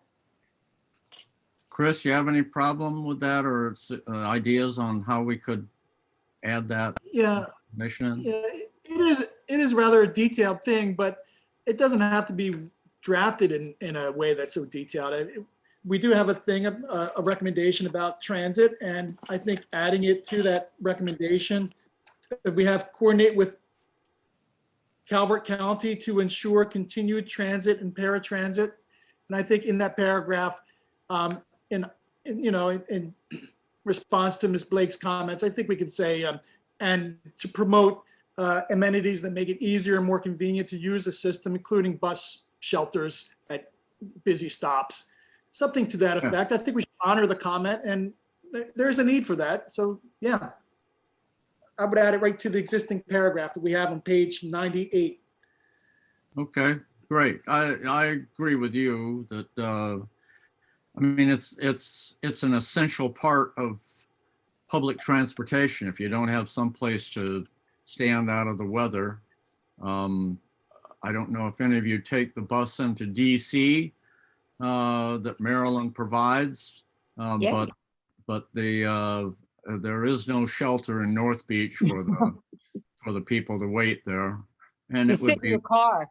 Yeah, you have to sit in your car. Of course, is there any parking in Chesapeake Beach for people to park while they wait for the bus? But that's another issue. Anyway, so yeah, Chairman Brown, I'm sorry. yes, go ahead, Commissioner Rutke.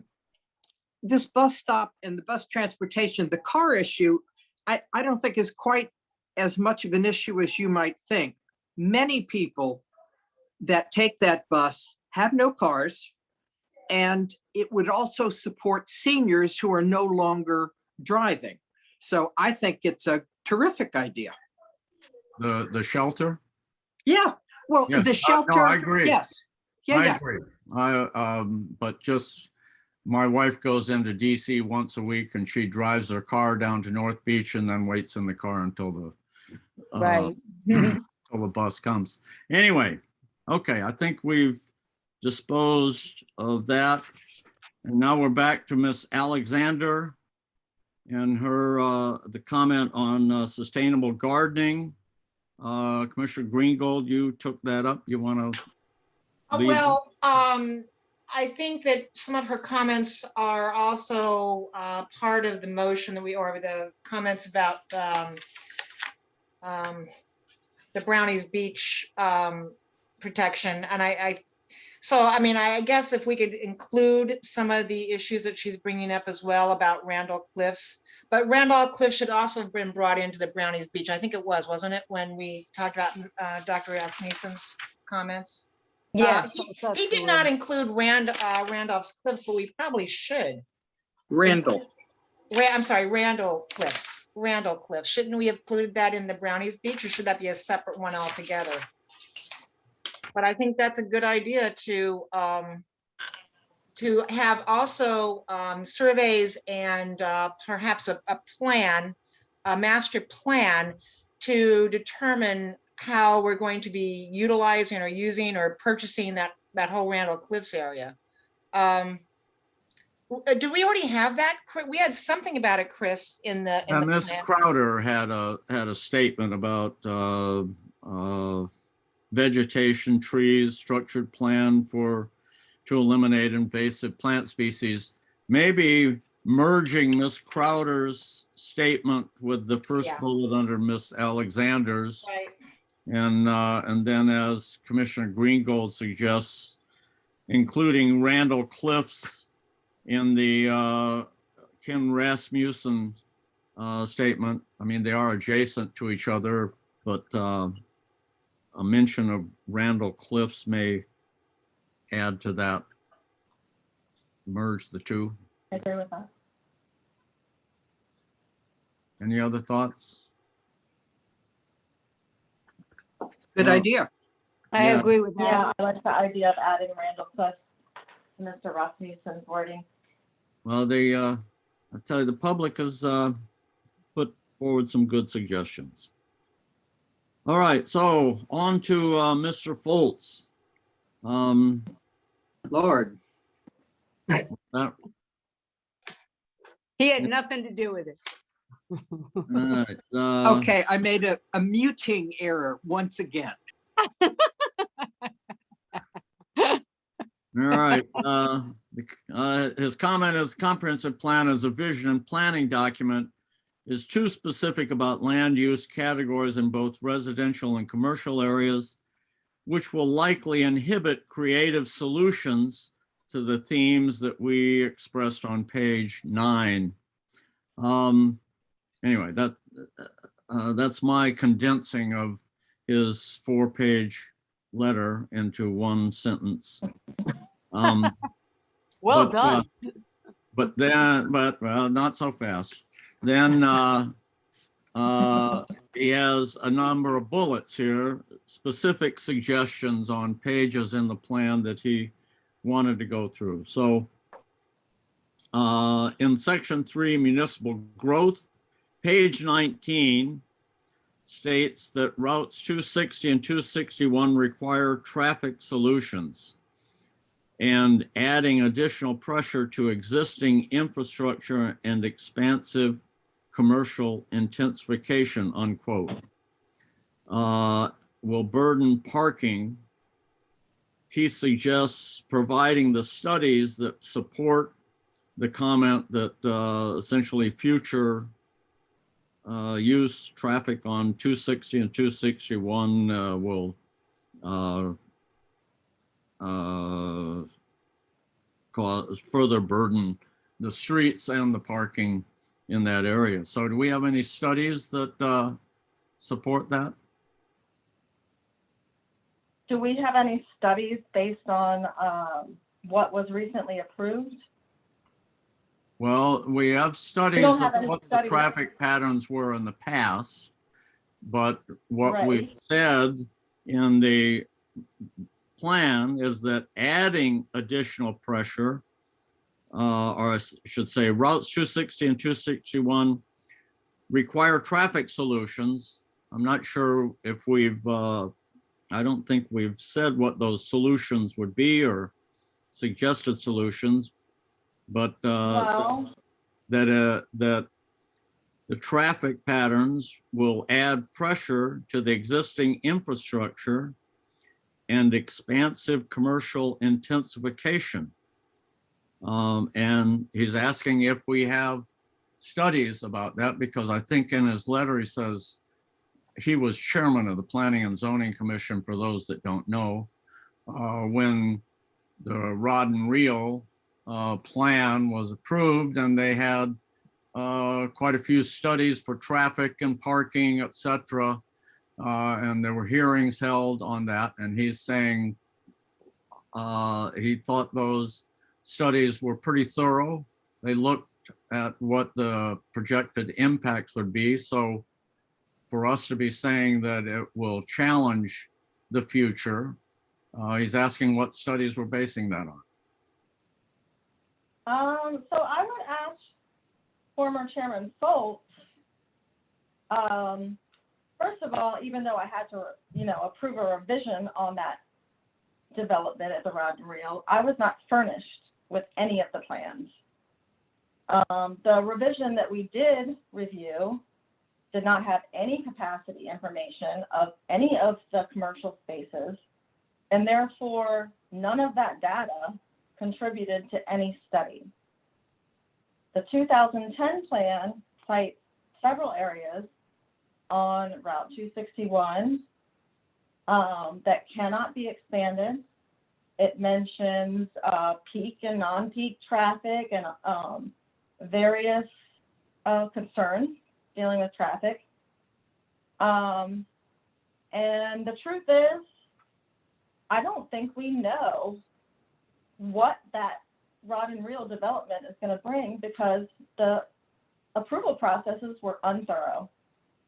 And to say that Could you say that again? The approval, could you say that again? The approval process was what?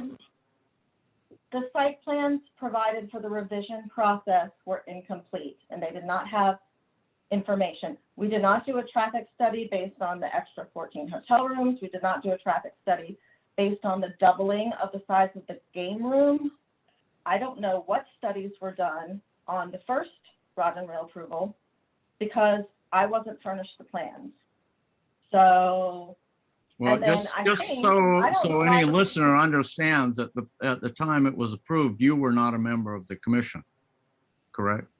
That's true, but I had to approve. a Okay, revision I that just, didn't have I any mean, of the there might be information. people that listening here that might conclude out of what you just said that the commission didn't receive the things you wanted or needed to approve that project. And I'm just pointing out that at the time you were not a commissioner, so you Yep, aren't. that's appropriate.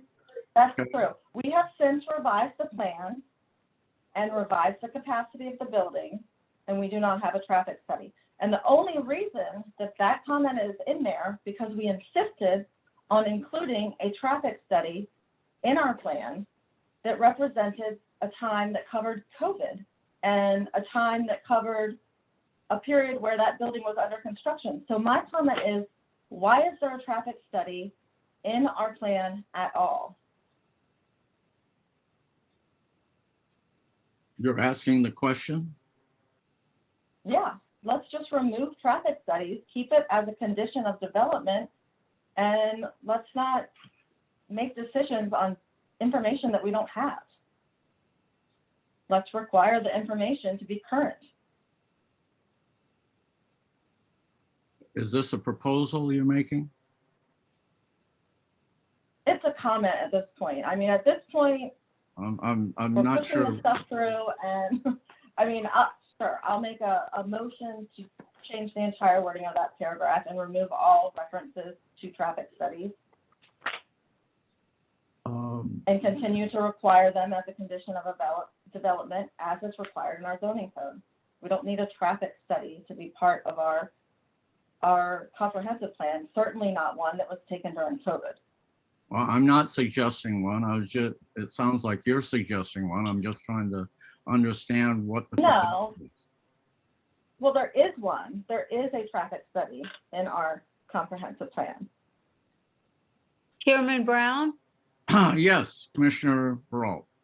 But I thought that we had voted to include the traffic study as it had been conducted, and we wanted to be, I guess, transparent and give some context to our thought about the impact of on transportation that is going to take place. But although we don't know, because the study was done during COVID, that it really wasn't a true reflection of what the traffic will be. But I thought we had, to my recollection, we had a discussion about this, and we decided to include the traffic study, even though it was conducted during that time frame.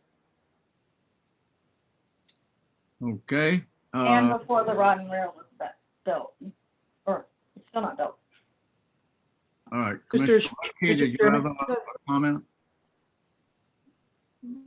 Hearing, Who? I have a comment, Mr. Chairman. yes. Just, go just, ahead. just for clarity, because there's a lot of things being conflated here.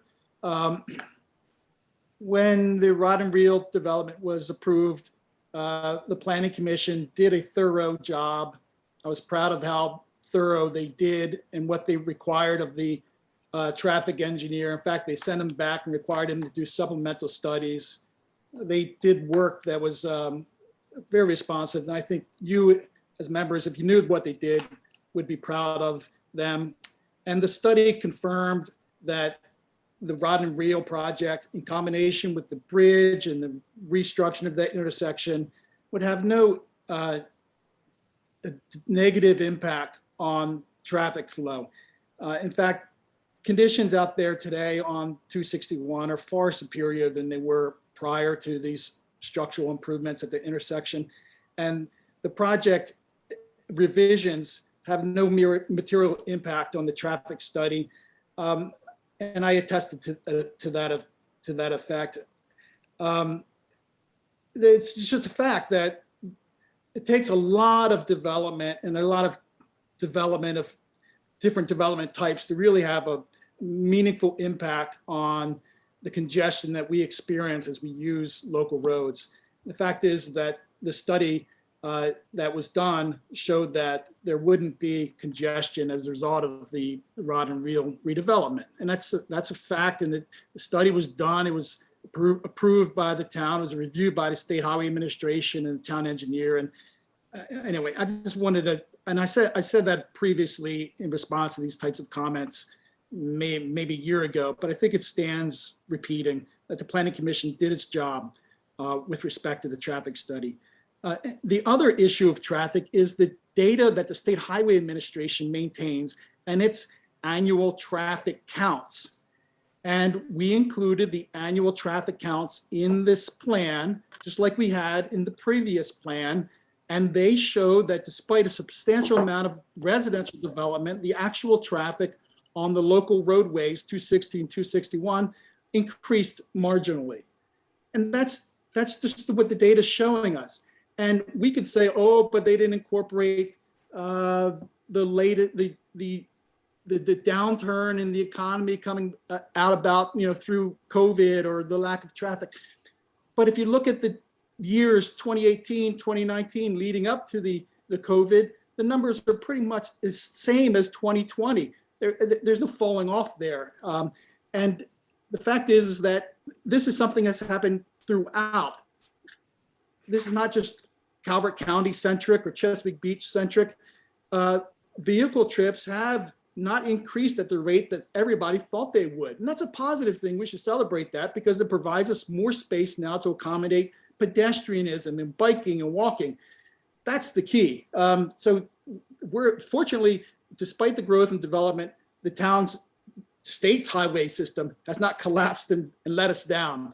In fact, there's a lot of space, a lot of capacity left over to expand the pedestrian environment and still carry truck traffic to local businesses and pedestrian commuter traffic through cars and buses and everything else.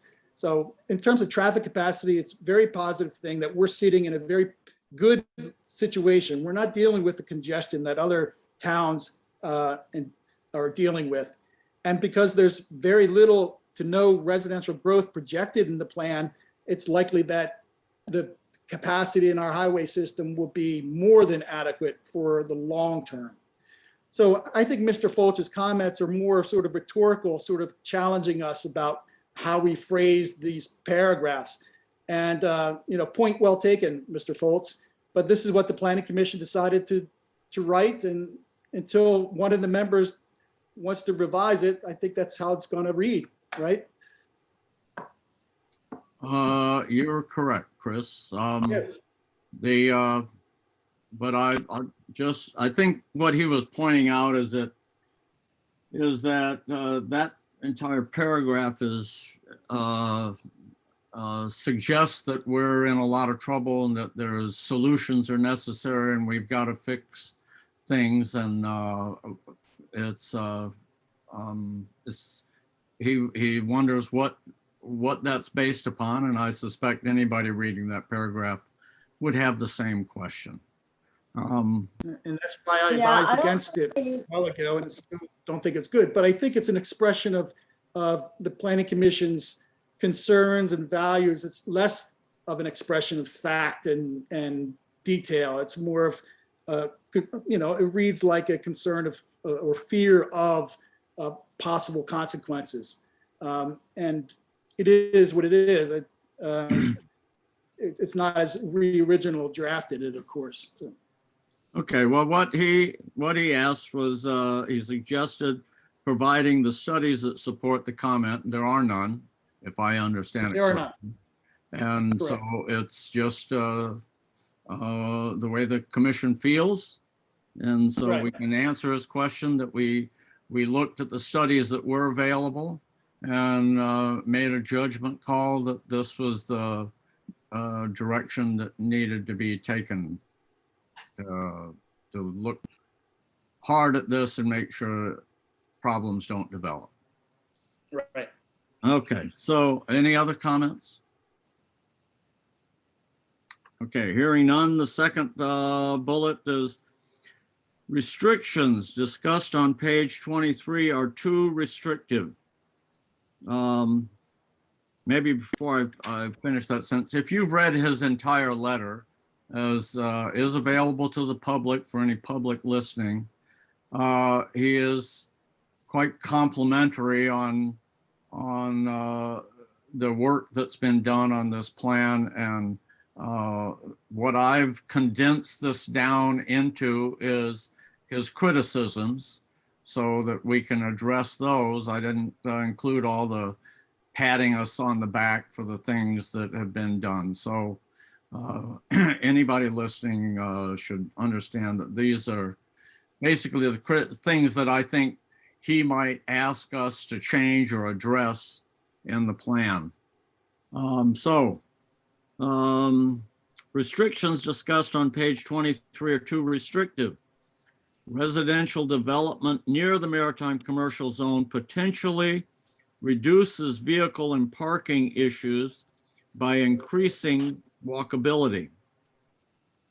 Recommend commercial residential mixed use in the maritime district and permitting other housing types, examples, townhomes and duplexes, besides single family homes in the residential village areas. We've, I think, talked enough. I don't know, does anybody else want to talk about including residential townhomes and duplexes in the single family residential village areas? Hearing none. The other comment is recommend commercial residential mixed use in the maritime district. So does somebody want to talk about why we ended up with no residential in the maritime district? I can. Okay, go ahead.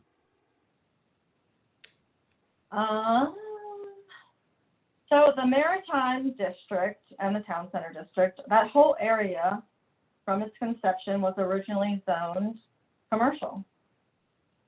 It wasn't residential, it was red, commercial. It was a commercial zone. I guess my thoughts are, I think we went kind of around trying to figure out how to find the right balance, but we just kept on getting residential proposals. Even, you know, we talked about mixed use, we talked about economic development. We were talking about 10-story buildings at one point. I mean, we were talking about these housing types, all these. Mid-rise minor, mid-rise major, low-rise. But these are housing types. We didn't require any commercial component in most areas of town, and we can't allow residential uses to consume areas that were always intended for commercial use, that are needed for commercial use, and that would best support future vitality of the town in a commercial use rather than a residential capacity. Allowing for commerce and recreation for residents and hotel guests to walk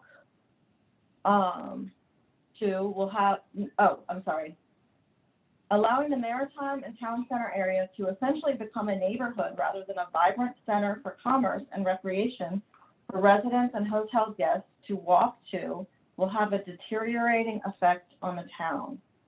Most of the property owners in the Maritime District own electronic pull tab devices, which provide a healthy profit margin, so they don't really need that mixed use. We have not received any development proposals for the Maritime Zone that does not include either an expansion of a gaming venue or an over-intense high-density residential structure. But yet we've used the mixed use argument to say we're going to bring economic development of business.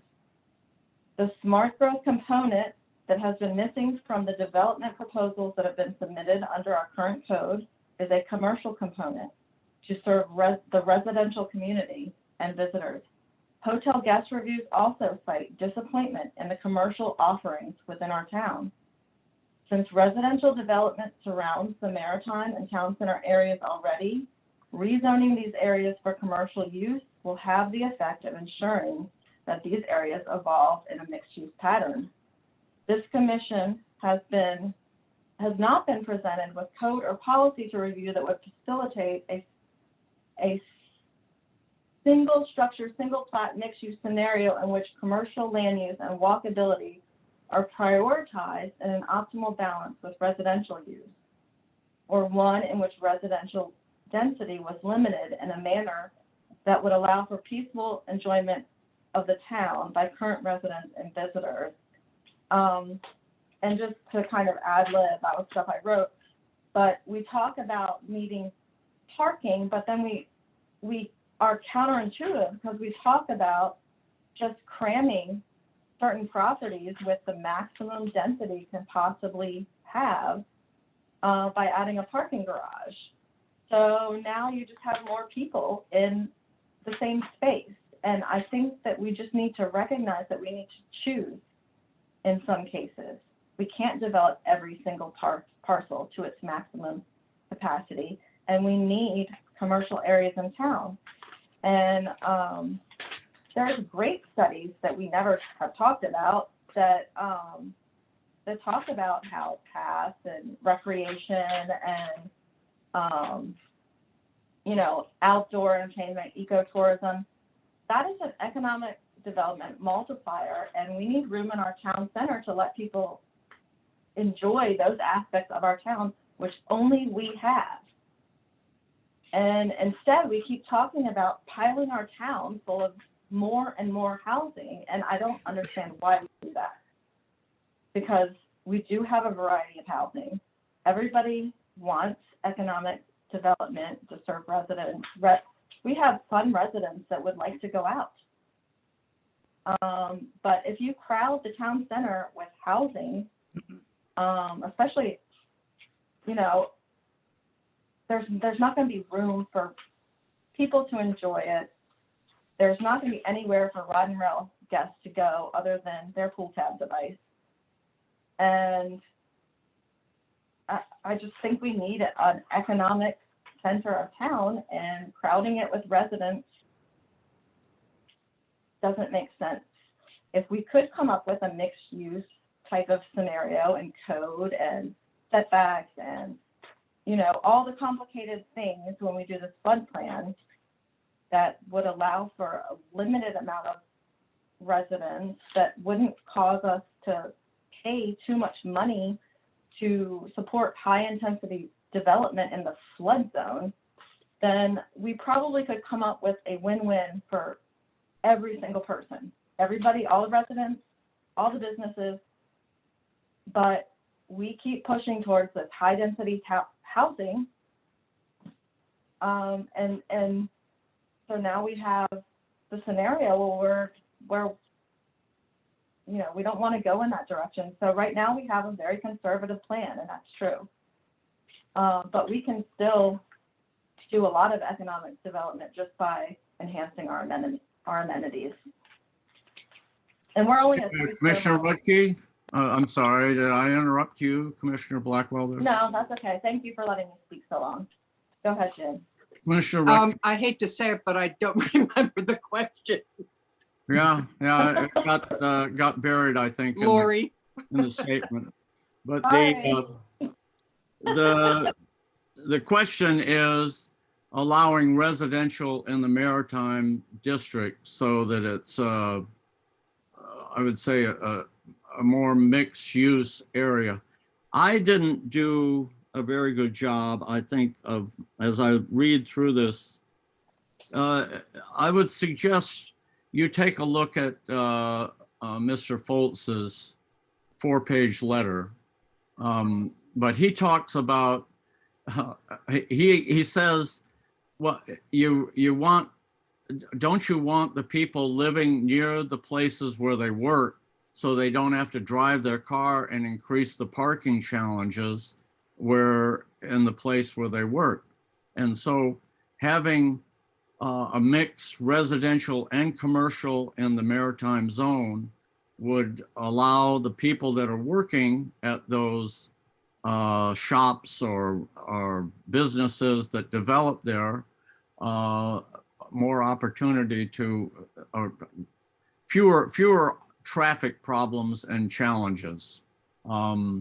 Anyway, he says it very well. I'd suggest you take a look at that, but that was the question. Allowing residential, we've said there's no residential in the maritime zone, and he questions that. So that's what Commissioner Blackwelder was discussing. well, to answer your question, I can see limited residential there. I can't see a 6-story building on either side of Fishing Creek, to be quite honest, but I can see some residential.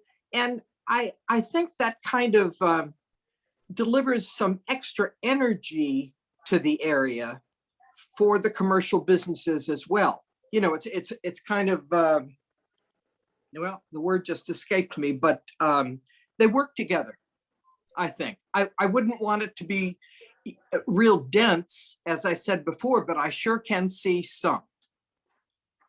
Well, the And I would agree. drawings I that could were see presented some. by Mr.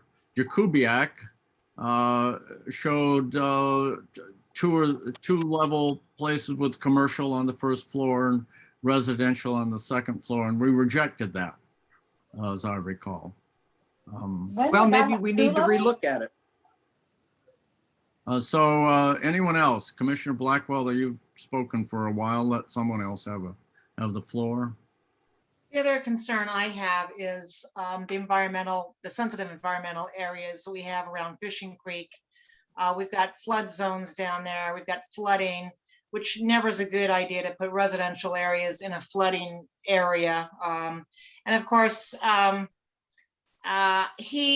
know Mr. Foltz doesn't think that it would be a problem for egress out of that area onto 261, but I think having housing where you're going to have at least, well, I'm not going to make judgments, but you're going to probably have possibly 2 different roommates or 2 different families and needing 2 different cars per unit, you could increase a lot of car capacity in that area, and hence need another light. And so there are possible traffic issues when you add housing or residential in that area. And I just think having a commercial zone, especially as Lori said, when you've got it residential, when you've got it commercial and maritime, it just seems to blend better and keep the residential off of that section so that we can focus, have commercial focused. I kind of like that idea. But again, I think a lot of it has to do with the environmental, for me, the environmental issues are the biggest concern.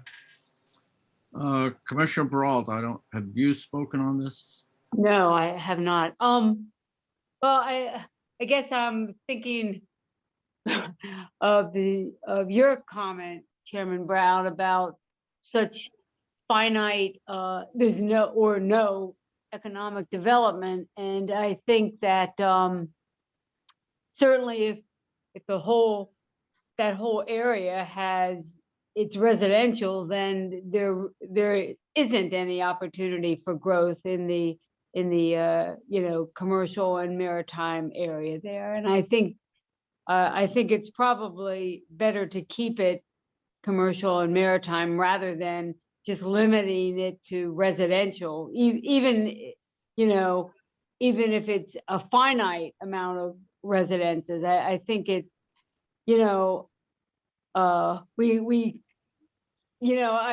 it's just too much, in my opinion, to suppose, well, if there is more development, then we've got lights, we've got traffic. I mean, yes, that's all supposition, but I do think that the town has to have some kind of commercial and maritime development. And we know that it can't be Kellum Field because it's going to be flooded, but perhaps a marina, perhaps the pier. And I think you're right. The North Beach is very, if there's growth and it's not blocking the water, and I think it's important to have that, because there does need to be development, economic development in the town, not just residential. Otherwise, we will stagnate.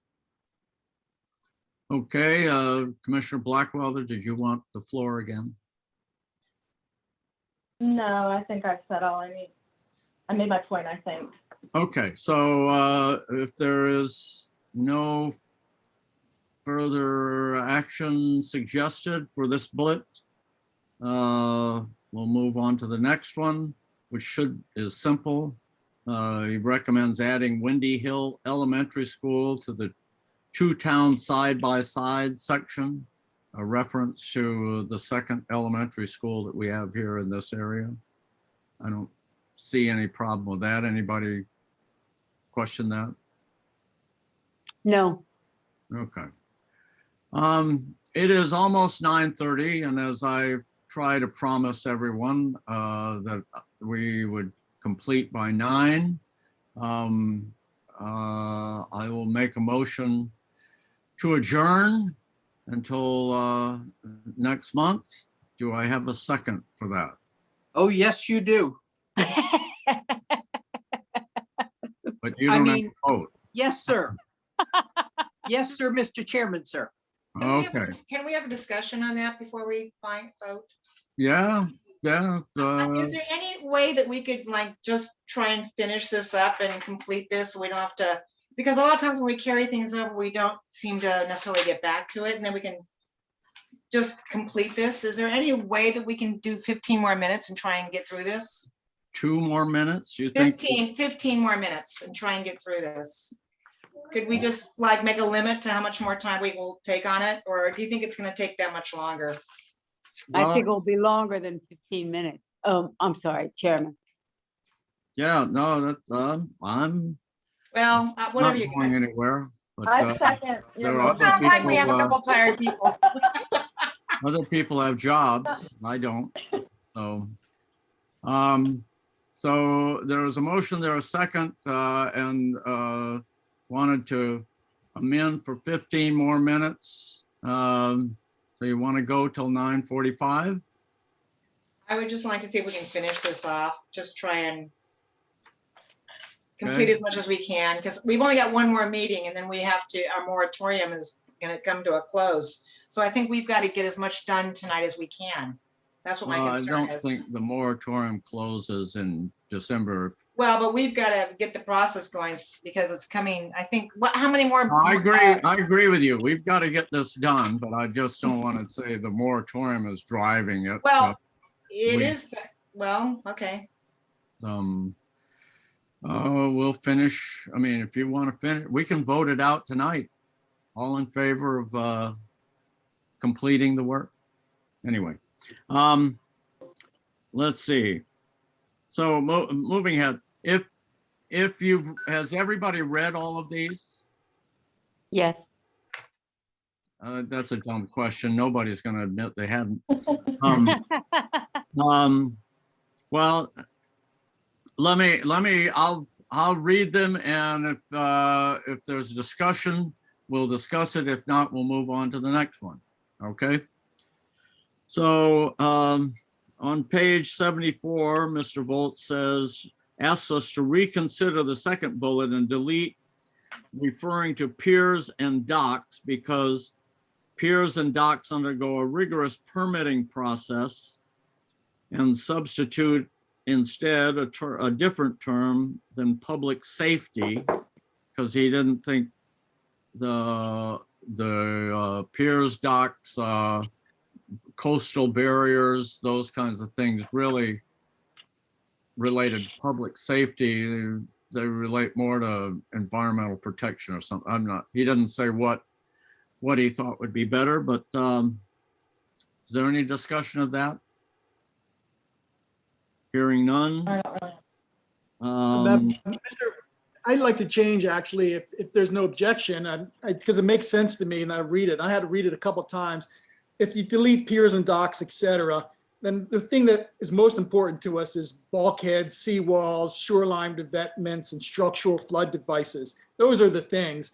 And rather than protect public safety, it's, if private individuals do them without regard for the overall well-being of everybody, it's counterproductive to our efforts for planning for sea level rise.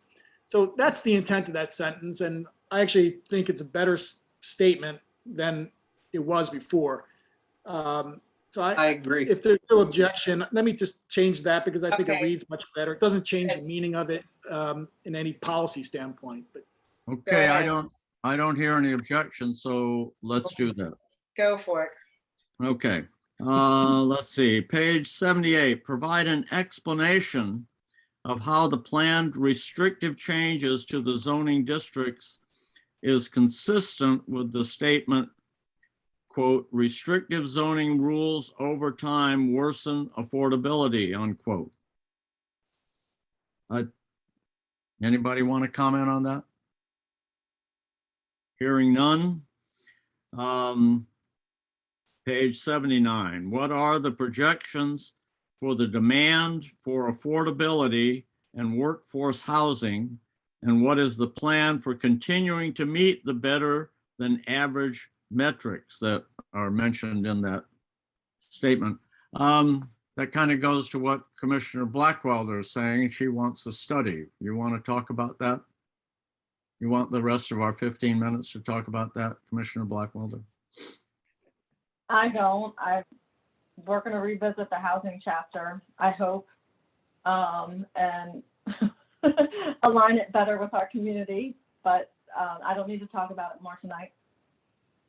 Okay, anyone else?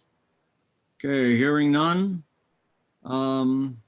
Let's see, page 85, 86, how does the plan reconcile the statements in, quote, consider a land use pattern that encourages multiple housing types at varying densities, unquote, while the plan proposes to restrict housing types, locations, and heights?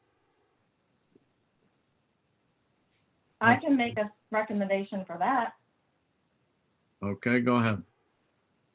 I recommend that we change the objective in our housing chapter to better align with our goals, which are to maintain a land use pattern that offers a variety of housing types at varying densities. So we just fix our objective and the two will be reconciled. Does anybody have an objection to that? Read that again, Lori, please. So the statement says, consider a land use pattern, but we already have a land use pattern that offers a variety of housing densities and types. And so I just want to cross out the word consider and replace it with maintain. So it'll say maintain a land use pattern that, and then I'm crossing out encourages multiple, and I'm writing offers a variety of housing types at varying densities. So the statement says, I think it was one of our objectives, it says, maintain a land use pattern that offers a variety of housing types at varying housing densities.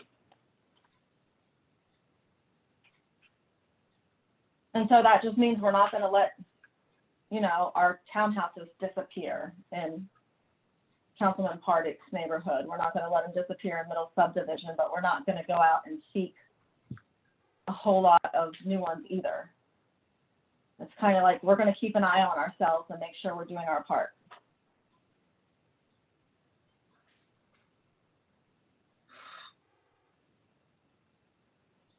To me, it's a Chairman, little vague. To me, it's a all this vague. thinking. I'm so- sorry. Commissioner. It sounds vague to me. I'm confused by that. It sounds like we're trying to encourage more housing types, which is different than what we. Is that not what you're trying to? Are you trying to encourage more housing types in the objectives? No, I'm sorry. So right now it says encourage.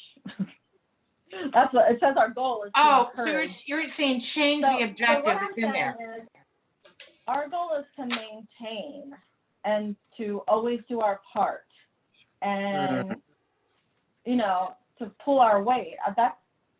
I don't know that, I mean, my goal was never to go out and get extra affordable housing and have better percentage or a higher percentage of affordable housing than neighboring towns, than the rest of our APIs and Calvert County. Like, I think that we're doing a great job. I would like to see us maintain that and always be aware of the issue. I would like to see us do that study and find out what our actual needs are, and then maybe we might adjust them to be more fitting to our community. But to just, Chairman Brown? you know, make objectives to go out and get affordable housing when we don't even know exactly what we need. I think that was overriding a lot of other needs that we have. Okay, Commissioner Rutke. Yeah, I'm going to go back to my point about middle subdivision and whether we change it, you know, to prevent additional, you know, townhouses and that sort of thing. I think we need affordable with a lowercase a housing in this town. And I don't think there's anything wrong with that. I think the fact that we're leaving middle subdivision as it is to possibly have some things like that, you know, I think it's a aspirational, and I think it's a good idea. Okay, so you're, Yeah, we're not talking on that. yeah, the what we talked about earlier and decided to leave it as it is, you agree with, is that right? Yes, I do. Okay. And the statement that Lori was making about not going out and seeking affordable housing, I suspect was a capital A, not a small case A. I just think we need to be more flexible. What about seniors, for heaven's sakes? You know, they might want a accessory apartment or a, you know, or something like that. We're not, and they're a huge part of our town. Very young and very old, if I remember. So I think we have to, the maintain bothers me Because it sounds like we're really not going to do anything and we don't really want to. And so we're just going to make it nebulous. And I just disagree with that. I think we need to board. I mean, one of the reasons why we didn't allow B&Bs was so that we maintained housing. I mean, I think that if you've reached a commendable position, you want to hold that position. What That's position? how I mean. Lori, I don't see what position. Forgive me I'm for, saying, okay. No, forgive me for, I think forgive me for belaboring this point. We've got a no, lot of, I think, can I please finish my yeah, sentence? stop. Okay, Yeah, thank sorry. you. We know we have seniors and a large population and they want to stay in town. Now, there are a lot of different things that we can do and we're talking about setting up a committee and all of this other stuff. But I believe that we need to maintain flexibility to accommodate, for example, seniors. I don't think we have a lot of affordable housing. I think you're looking to the west, and that's not where I'm looking. Okay. Yeah, Commissioner So- Rutke, I just, as you talk, I think about when I moved my mother here a few years back. We were going to move, we wanted to get her on the list for the senior housing that's in North Beach because they went out and tried to attract, I don't know if you're familiar with it, are you? Yep. Yes, sir.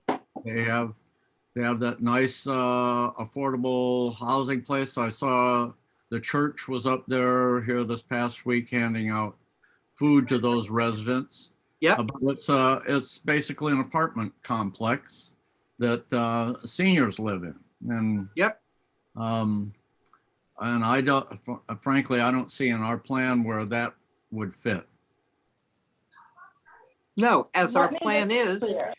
it wouldn't fit. And I'm not suggesting an apartment building that looks like that. But I certainly think that there could be, I mean, Chris showed us duplexes, 1 story or 1.5 story, didn't you, Chris? That were Yes. attractive and could have multiple people.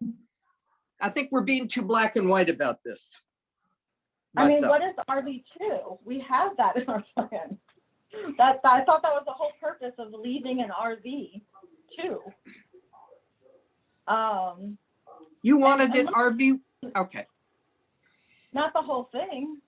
Let me just clarify, because what has happened is, I look like this bully who doesn't care about people who need affordable housing, and that's simply not true. I didn't mean that. Data-driven. When you say maintain, that sounds like status quo, not increasing. And that's really my point. I think we have to Okay. look to expand. So to what end is my question? And why aren't we doing a housing needs assessment? Because at some point, we are a 3 square mile town. At some point, we have to decide what fits, what we need, and at what balance. I think that's an And- excellent idea. I think that's what we're supposed to be doing for the last 3 years with our comprehensive plan.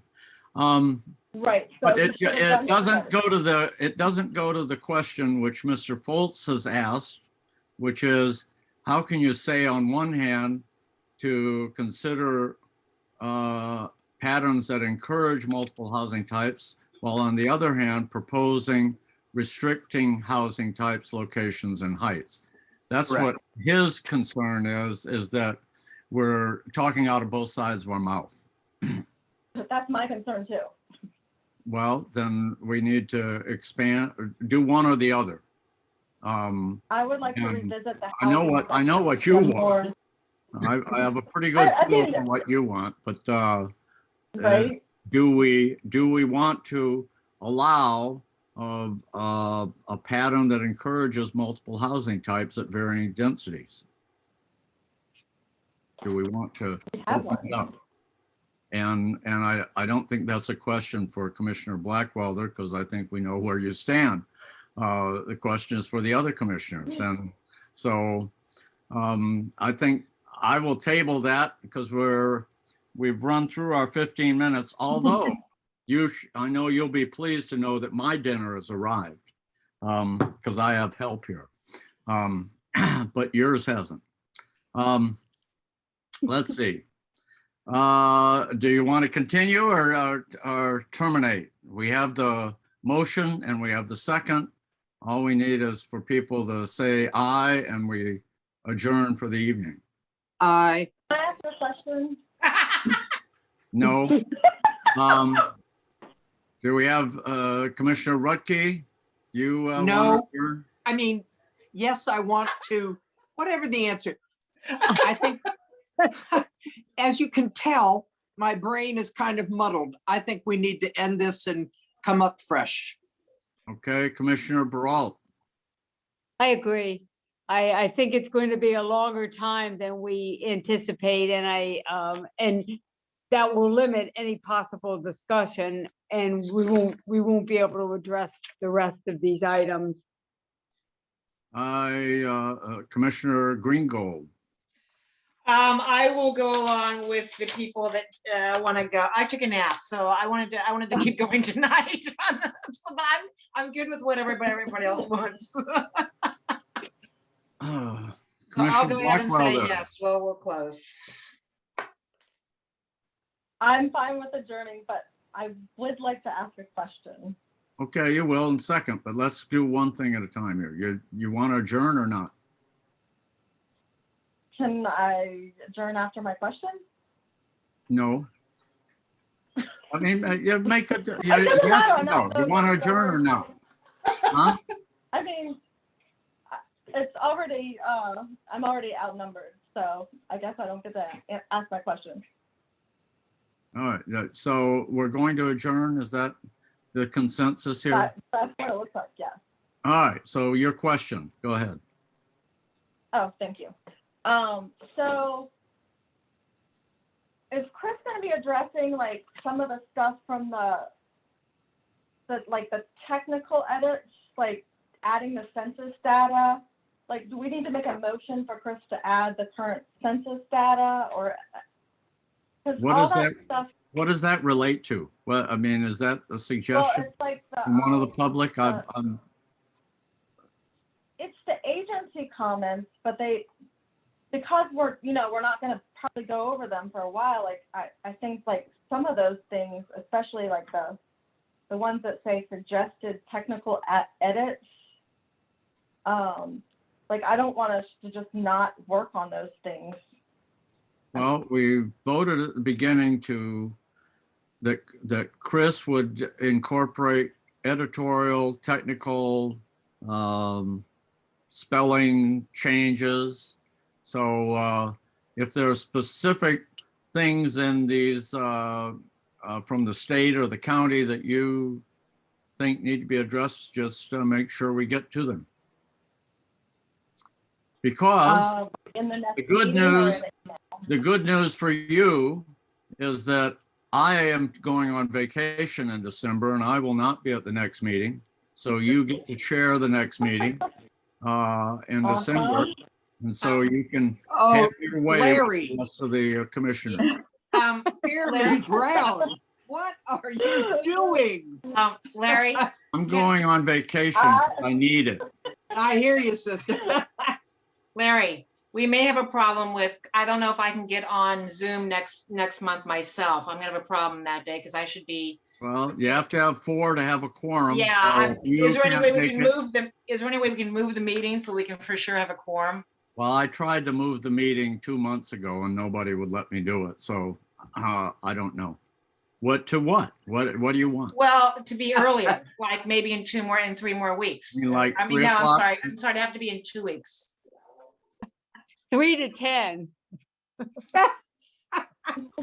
When will you be back? Because I will be back on the Yeah. 22nd. Will you be back after When will Christmas? you be back, Chairman Brown? When will I be back? I'm driving to Denver. When was the snowstorms in January? because I can't make it back through the snow. Oh, please. Haven't no, we the adjourned answer is already? I don't know. I'll be gone a month, something like that. Oh, Oh, wow. okay. Because I'm gonna be in Europe, so I was gonna try and Zoom, but I will be in Europe if it opens up. So I would, we could possibly have an issue if I Okay, can't get on so- Zoom. I thought Europe was open. Well, they're closed now. They should be open by the time I go, but that's an if, so it's iffy now.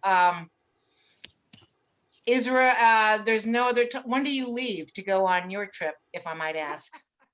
We're planning December 16th. And there's no way to meet like on the 14th, well, I'll be leaving on the 14th. The 13th, can we meet on the 13th or the 12th, or is that too soon? Can we not? We have to ask the town for their support. Well, the And 12th is a Sunday, so that's not going to work, but maybe Monday, the The December 13th. Could we ask the town for the 13th, maybe? Sure, I'll send a note asking the town if that's available, December 13th. That would be great. Okay, Okay, then. I'm not sure I can Alright. get Zoom in Poland. and I will let you know what they say. Thank you. Thank you, Chairman. Have a good evening. Good night, all. Okay, Thank Good you night. too. Happy Happy Thanksgiving. Thanksgiving to Oh, happy everyone. Thanksgiving to Bye. everybody. Yes, absolutely. Yep, Thank you. happy Thanksgiving. Thank you. Yep. Good night. Good Good night. night.